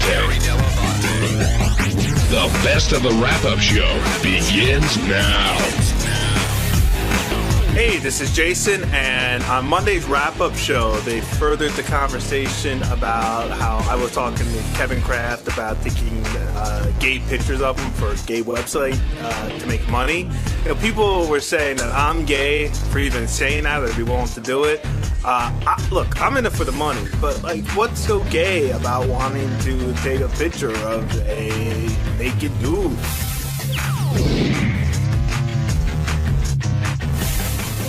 Jason Kaplan, you were a big highlight of today's show, starting with a page 69 item as your own little rag there comes back to bite you, I guess. Now, what is the deal with this photo shoot? I've heard conflicting stories, but the one that seems to be out there is that you were extremely eager and offered to take these photos, and you basically don't have a problem with it. No, that is the truth. I would take the pictures, and I don't have a problem with it. But you know, it was mostly joking around. We're sitting around. Kevin and I are friends, and you know, I guess he gets all these emails from gay guys who are attracted to him. So I'm like, dude, there's an easy way to make money. Take some gay photos, put them up on the web, charge people $15 a month, and let's start making some cash. And then, you know, that gets turned into. So that was that was it. I mean, the let's part makes it sound like you were offering to do this. No, I said I'll take the pictures. I don't care. I really don't. I know Artie says I'm trying to prove how liberal I am or something, but you know, I don't know. I don't see what the big deal is. I actually know what's going on here for real. Jason get married in a couple months, and he's been telling me that, you know, the economy's really bad, that gas is a lot of money, that his fiance is like barely breaking even driving to work, and he said he might even go out and work an extra job just to make some money for the wedding. So I understand if he could talk Kevin into being a little gay, he could make some extra money for the wedding. All that is true, although I wasn't necessarily trying to. It wasn't like I came up with some brilliant idea and ran to Kevin with it. It was all just like. Well, was this based on Was this based on Will the Farter's business model? Well, that's what I kept using as an example. I'm like, dude, listen, if Will could get $3,000 a month for farting in his underwear on the internet, you could be fucking raking it in. I'm like, let's go, let's do this. Now, Kevin, you thought Jason was joking, right? Kevin Kraft now joining. At first, yeah, for about the first 15 minutes it was going on, I thought it was a joke. And then at what point did it get really creepy? It wasn't really all that creepy. It just got to the point where I was like, all right, well, I made my mind up a long time ago that I would never do gay porn. But it's not gay porn. Let me ask you a question. If you were on vacation, you know, in Morocco, and you were walking around in a Speedo, is that gay? Yes. Case closed. All right. If you missed it, here's how everything went down on the show. Number 3, Teddy. Dude, take some pictures, throw them up on the web, make some money off it if you're going to do it. And then he's like, ew, I'm not going to do that. And I said, I'll take your pictures. I don't care. You want to take pictures of him jerking off? I don't know. I didn't say jerking off. I didn't say that. But naked? Dude, they're blowing the story out of proportion. You really want to be responsible for taking naked pictures of him and like starting him in gay porn? Wow.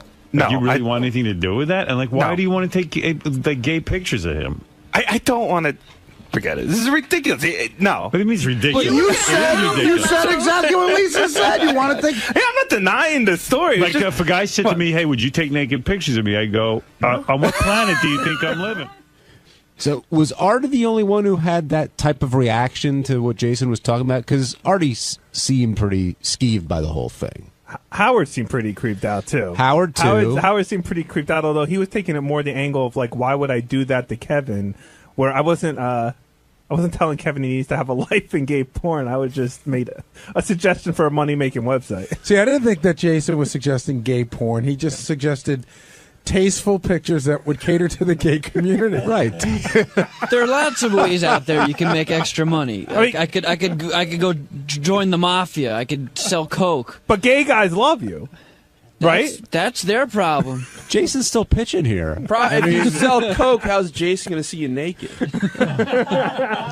Benj, how did you take all they're all giving Jason crap, but he's going to get some great gay sex. You know? I think that's his goal. No, I agree with Jason. I like, who gives a fuck? Except there's so many ways to make money, like Kevin was saying, and there's so many projects that you could get involved with. like, Yeah, but you got see. This one has a built-in audience. It's already there. There's a lot of things with built-in audience. But the way this is, sorry, go ahead. Like what? Naked girls. But they don't know any. Well, that market gets saturated. I'm perfectly happy making my 100 pesos a week here at Sirius. Again, Where I this don't have to wasn't show my penis. This wasn't some giant business meeting Kevin and I had. I didn't come up with an idea and run to him with a proposal. I don't even know how it came up. Yeah, it just came up. I know exactly how it came up. We're sitting around the office with a bunch of guys, and you came in and said, "Oh my God, I just got another gay guy starts emailing me, wants pictures of me." Hey, That's how it were you started. and Kevin the only ones involved in this discussion? Well, we're the only two having the discussion, but we were in the office with Jim and Brad. Jay, since you're up for the idea, what about if gay guys who listen to the show want to be photographed erotically by you? Would I get paid? Yeah. Yeah. Like they'll do erotic poses and you'll photo them. Define erotic. Yeah, Like- I'm like not. I whatever don't wanna, erotic photography, like them playing with themselves, that kind of thing. I wouldn't do gay sex. I wouldn't just do a like solo ass, shots. ass spread open. But if it's a dude standing there naked, So yeah, there I'll you take got a picture. business. You don't need Kevin. I'm not looking for a business. Wait, Jason the gay Jim photographer. McClure here trying to. I know what's coming. Go ahead, Jim. No, there's a couple of things. One, when we were in the office, you didn't seem really against anything. You were trying to convince Kevin that pretty much anything he did was stuff that he might do in his own. Like if he jerks off, he's sure you jerk off all the time. What's the deal with somebody watching you? You're not seeing them. The second part was we mentioned somebody else who we thought might have some experience kind of doing this, who used to work with us. Well, who's And that? I don't know. As soon as his name came up, Jason's like, dude, we don't need anybody else involved in this. We can just do this. No need for outsiders in this. It's just us, man. True, Jace? Why split the profits with somebody else? I agree. Alan. Simon and Garfunkel did an extra guitar player. So, Jason and Kevin, what's the plan moving forward? Is this brought a halt to this business idea, or Well, Kevin put a halt to the business idea during the first conversation, so it wasn't going to move any further. So it's dead. By the way, I already got emails and all these MySpace messages from people trying to convince me to do the gay porn. Oh, you're leaving money on the table, my friend. I'll happily leave that on the table. And my penis inside my pants. You know, it's a funny thing because you know who sort of went through this on a weird level was KC. Yeah. Mm-hmm. Casey did that photo shoot with with a weird German photographer. Right. But Casey did this cheesecake shot of him, with no shirt on, and then it was just like he started getting lots of letters from dudes in prison. Well, hold on a second. We're all going under the assumption that Casey didn't know that was a gay photographer. Well, that's the whole point. The point is, I think that sometimes people tell themselves things in order to make money, right? And say, I didn't know that guy was gay. But Casey went to go get a glamour shirt and ended with his shirt off, a glamour shot, and ended up with his shirt off and his pants unbuttoned. And his pubic hair his hanging pubic out. hair That hanging was the out. worst. The pubic hair was the worst. I didn't know what happened. So, Jason, taking that picture was gay. What? You were just saying he didn't know that was going to be a gay picture, but taking pictures of Kevin. No, listen, it would have and been. even saying, Kevin, I got the camera in the back. I got the nice camera, and you got the Jim, video come camera. on. Most of that was joking around. Shut the fuck up. He's taking a Not for conversation. nothing. In Jason's defense, You hold on, bastard. Jason. In your defense, I mean, he's been taking gay pictures for the past 2 years on the show. Well, that's so what I said. Like, I say get paid for it. Everyone's like, well, how could you take a picture of a naked guy? And I'm just like, dude, half my pictures I have are of naked guys. Sal, if you knew that you could sell pictures, say Jason took a picture of you with your pants out, you had your tool in your hand, and you could sell it to the gay community to make extra money, would you do that? I'd put on a pair of goggles and gloves and start shooting. No, really, would you do that? It would be uncomfortable. I don't think I could stay in a room and watch a guy jack himself off. That would... No. No, I mean the pictures of you doing that. Oh, no, I couldn't. No, definitely not. You just gave 3 answers to the same question. I couldn't be on either end of the camera. I don't even know the question. I really don't. I have no idea what he just asked me. He can't even plug in the camera. He's so upset by it. I'm still thinking about that little prick that ripped me off from those songs. I mean, my head's spinning. What was the question again? Would I be the jerky or the photographer? Would you be the guy who let Jason take pictures of you with your tool in your hand if you knew you could sell them online to gay guys? No, I wouldn't. Thank you, Sal. But look at the stuff Is that that your happens, final I mean, answer? That's my final answer. Ralph Sorella, you're back on the wrap-up show. Hey now. Hi, Ralph. Hey, I don't think I don't have a problem with Jason taking pictures. I don't think that makes him gay or anything like that. And he's just looking for a way to make money. But Jason's really a horrible photographer. Like, he doesn't take good pictures.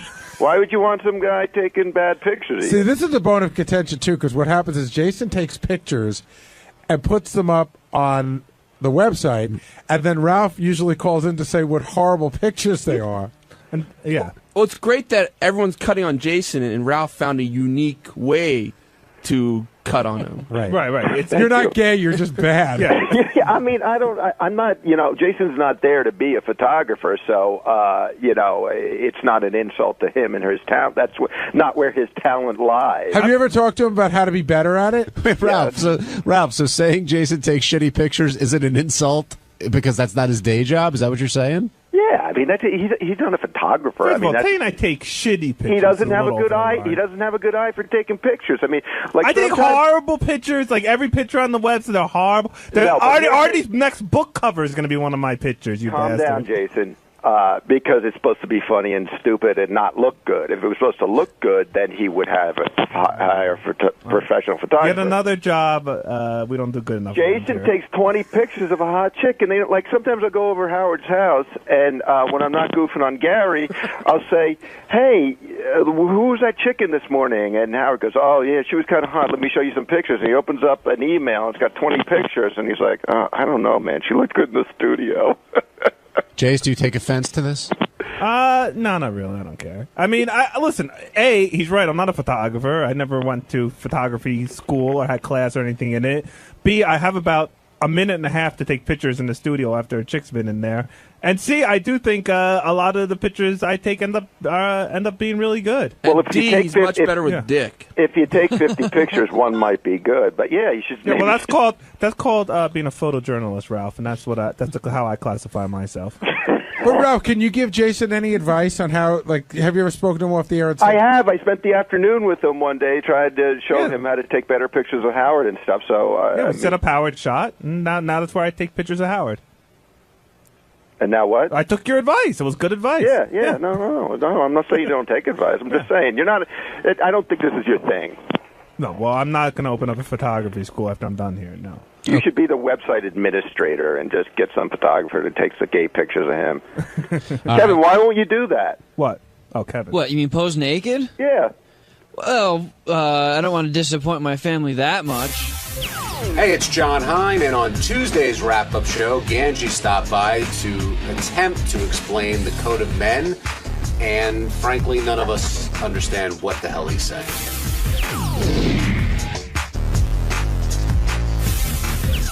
Matt in Long Island, you're on the wrap-up show. Did you say Matt? Yes, I did. I wanted to talk about Ganji, that fucking loser. Okay, what about him? What's this man rule? How come I never heard about this rule? The code of men? Yeah, I mean, what is that gay shit? Well, which code of men, Ganji's or Howard's? Ganji. I mean, is he serious? Had you guys heard that? Well, what was- Ganji's code of men? What was his code? Something like, I don't know, 6 months he has to try and to get this girl to date him, and if she don't like him, then Artie's allowed to try. Yeah, Ganji likened it to a slow burn, I believe he said. See, the problem is there's a code of men, but there's no universal code of men. So every guy has their own code, and that's a problem because they're not. They're not the code. What's that? That's not the code, though. I gotta say. I mean, the only code code is like you don't fuck some guy's wife. Exactly. Or, The code I know is you don't fuck a guy's wife. Even if a guy breaks up with a girl, you still don't date her if she's your friend. 2 guys never share an umbrella. Like, that's the code of man. I thought it was like, if I can get laid, I'm doing it. But really, see, I mean, Artie goes and he brings this girl to Letterman, and that's a big thing. He could have brought 50 other girls. And he brings her, and fucking Ganji, he's a cockblock. Well, but Ganji could make the argument, you're right, he could have brought 50 girls. Why did it have to be that one? And Matt, you could talk to the man himself right now. Ganj, a lot of people are getting on you for your code of men and saying it's bullshit. Why is it bullshit, Matt?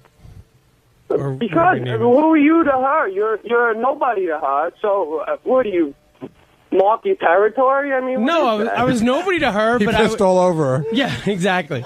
No, I was nobody to her, but I was putting the moves on first. So listen. What moves did you put on? No, hey, listen, Matt. So this is how the scenario works out, right? You like a girl. You're trying to get something going, and you're. Who, by the way, is living with a boyfriend. Doesn't matter. No, doesn't matter. Just listen to the scenario. You like a girl. Who cares if she has a boyfriend? So you're saying. God. So you're saying you like a girl, whether or not she has a boyfriend, and your buddy comes in and goes, "Hey, I'm going to take her out. I have more money than you. I'm just going to take her out." You're cool with that? In the situation that you're in right now, yes. Why? What The situation simple am I fact that in? she's- You are nothing to. So you like her, so that means every girl So that you put like yourself is in the off same- limits to any other guy. So put yourself in the same situation. You like a girl, and one of your buddies comes in and swoops her and tries to swoop her up. You cool? You know what? You good with that? You good with your friend? Isn't that sort of what you were doing to this girl's boyfriend? Are you good? Are you good? It doesn't matter about the boyfriend. I don't know. I'm not friends with the boyfriend. But don't you agree that the rules are a little bit different here because it's an on-air thing? No, they shouldn't be. I mean, it shouldn't be. It's the same thing, dude. If anyone in this room who I would consider a friend told me in any way, shape, or form they were interested in a girl, I don't care if she came over to me and said, I hate Gary. He's the ugliest guy in the world.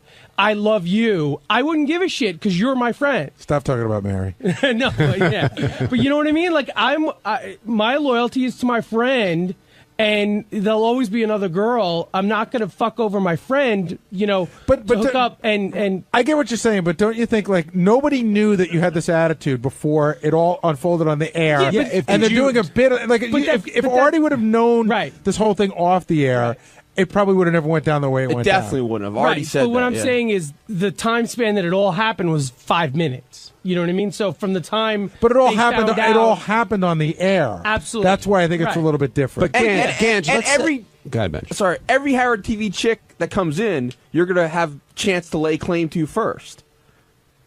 I guess maybe, yeah. I don't know. No, because I don't deal with every single one of them. Can no. you lay claim to more than one girl at a time? Yeah, is it like Disney? Can you only do the fast pass for one ride, and then you have to go on it before you can do fast pass again? Where does that fit in the code, Ganj?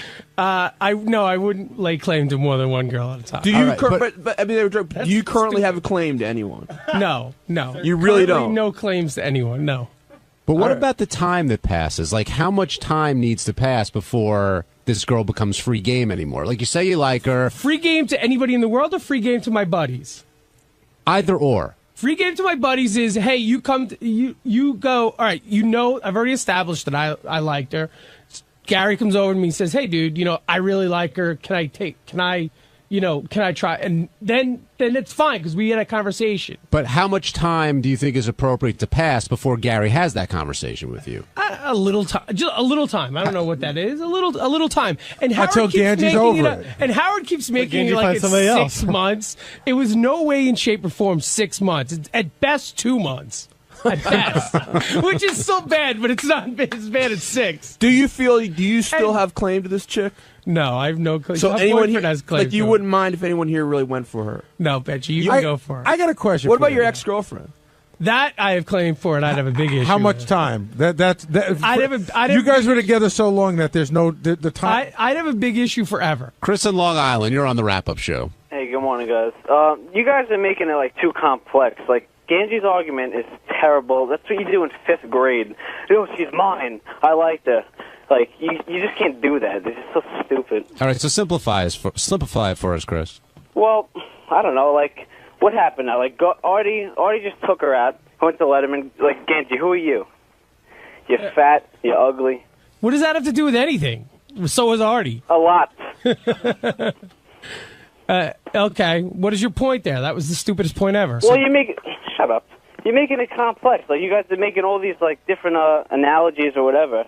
No, we're asking Ganji what the rules are. The Ganji's throwing it back at you and saying, "Well, what is the rule? What's the code?" Yeah, So you're saying Ganji? It varies. Like it's survival of the fittest. Like you can't just. So Ganji has no right to be pissed off at Artie. Or... No, not at all. All right, so let me see your girlfriend. Maybe I'll steal it from you. Yeah. Good luck. Yeah. What's his name? All right, thank you, Chris. Let's go to Jay in Michigan. Jay, you're on the wrap-up show. Yeah, Gans, man, what a pussy you are, dude. You should have shot your move on this chick a long time ago. I agree with you. You know, what's the deal? I mean, you knew she had a boyfriend. I mean, you should have just got her to give it up. If she wasn't going to give it up, then leave her alone. Well, I think going into it, none of us had a chance, personally. So I think, you can't be mad at knowing Artie. that... You know, she's free game. She's fair game for everyone. Hey, Ganch, if the girl makes it clear to you that you don't have a shot... Yeah, then the other guy should be allowed to do it? Yeah, sure. Okay. Because you did that to me once. But I did? Yeah. What'd I do? What happened? Do tell. What did I do? There was a girl. Yeah. That Benji There's liked. been lots of girls I like that Benji liked? Yeah. So And then Ganji was aware that you liked them. Yes. And Ganji Oh, went after them anyway. Yes. No, because that was. Uh-oh. I know the person. I know what you're talking about, and we both started that around the same time. I mean, exactly the same time. Okay. You know. So Benji, but you were you wouldn't say you liked the person ever. But everybody knew he did. Yeah, but it was like, no, she's just a friend. No, she's just a friend. So in that case, you've never said you liked Doug's them. wife, so everyone. But Gans, did you know that Benji was sort of? I would ask. Forget they didn't say it because Gary said everyone kind of I would understood always it. ask, and he would always say, "No, we're just friends." I don't believe that. So no, absolutely. You said it for years and years and years. Till just recently, are you finally admitting that you liked her? For years, you said no, you never did. So, I mean, what am I going to do? I mean, if he said at any point, yes, then I would have backed off. Totally. He didn't get anywhere with her. Yeah, I didn't get anywhere. That's the part I wanted to hear. He ended up in bed with her. That's what, and they cuddled, and that was it. Hey, it's Sal, and on Wednesday's wrap-up show, I came in here to explain my love of pee videos. And, of course, once again, nobody agreed with me, so make up your own minds. Check it out.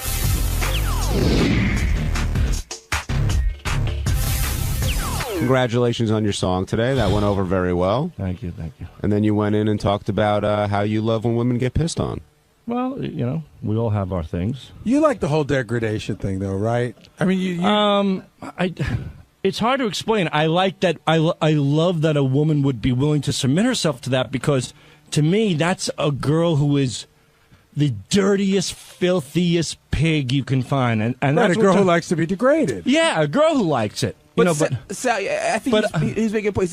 It's not that she's willing to go that far if it pleases Sal. That's right. You know what I'm saying? Mm-mm. It's like a girl is willing to go to that level.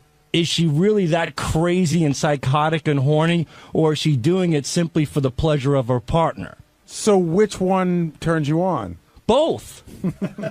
and let me ask you a question. If you were single and you had a girl and she said, please piss on me and stick my head in the toilet, that would turn you on, but is that somebody that you want to bring home? Or would you rather just watch? I'm a spectator. You know, to me, it's a spectator sport. See, I can't. To me, if I had to pee on somebody, it takes too much work. You know, you got to get them in the tub. You got to make sure it doesn't smell when she's done. And then you don't know, I'm not going to kiss her after I peed in her face, and I'm not going to want to touch her hair or have her lay down on my bed, wake up with yellow streaks all over my pillowcases.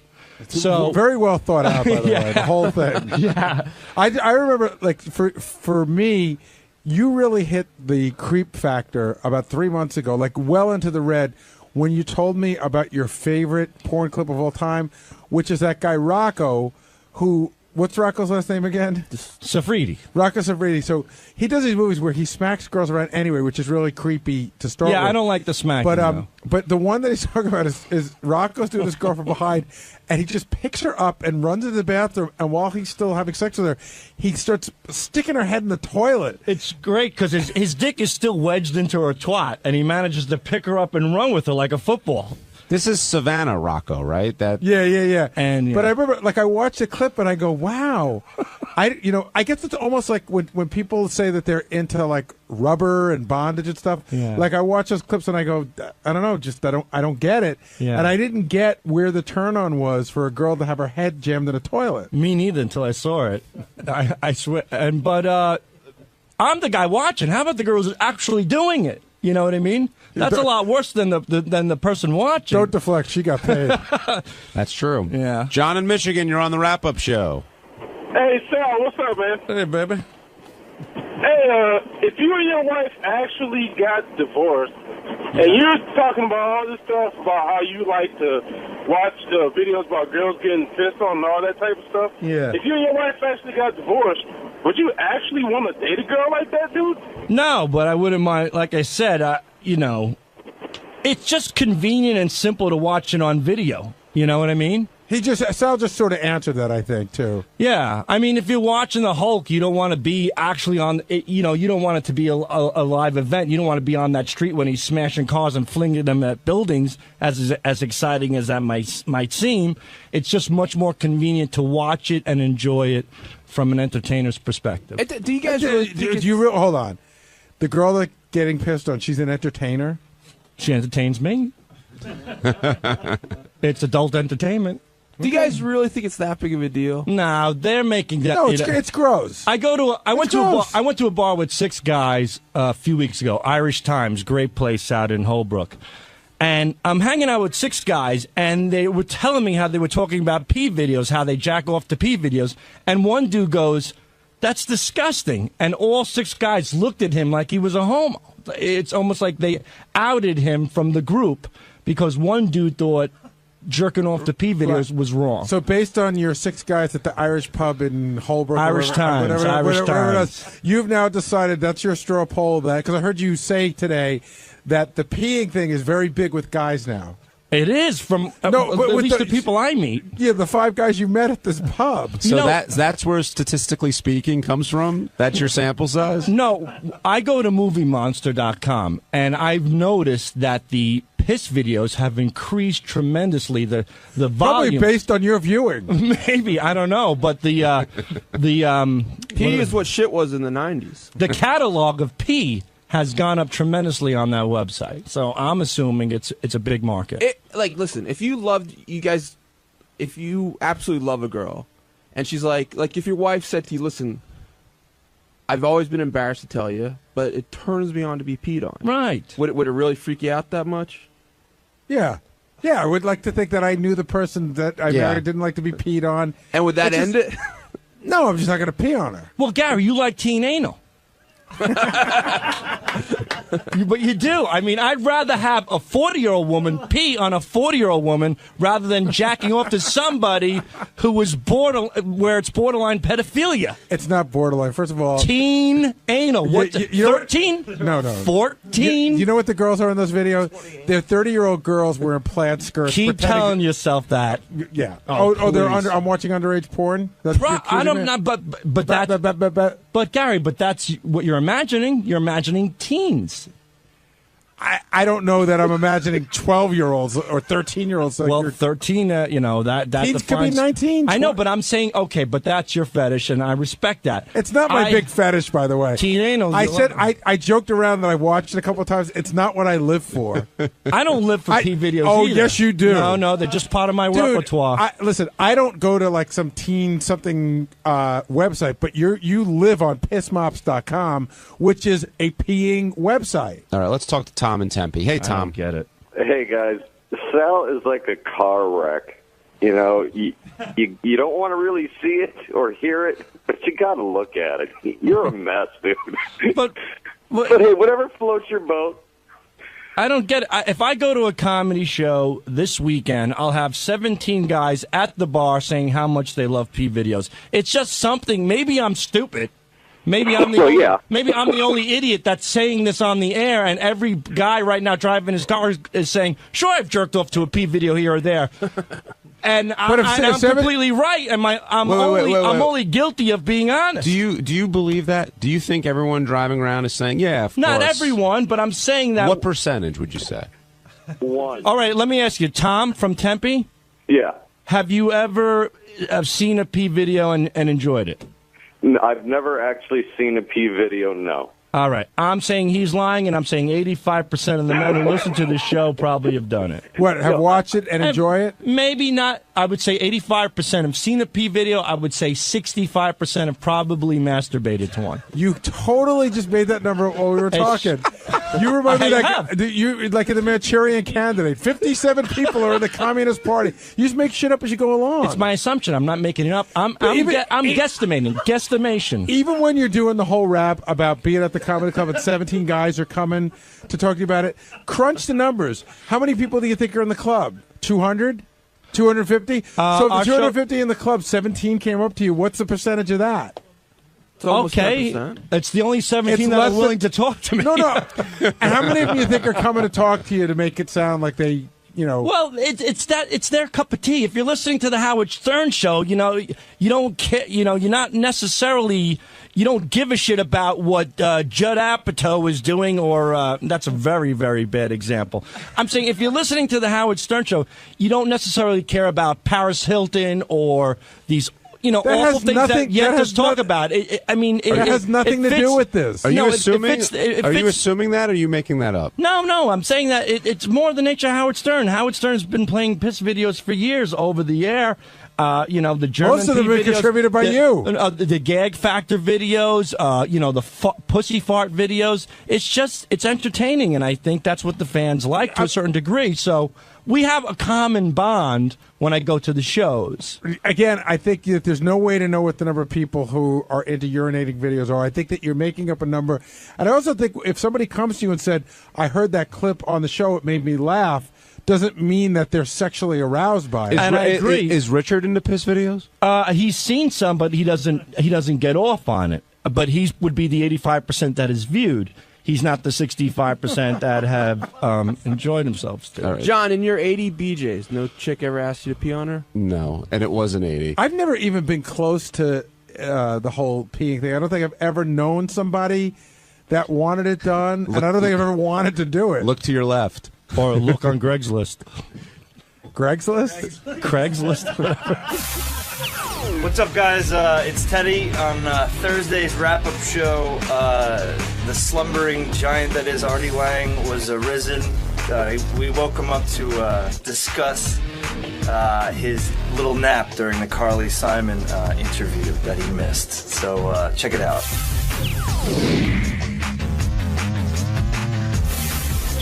And a gentleman who just recently awoke and taped something for Channel 9 now joins us, the great Artie Lange.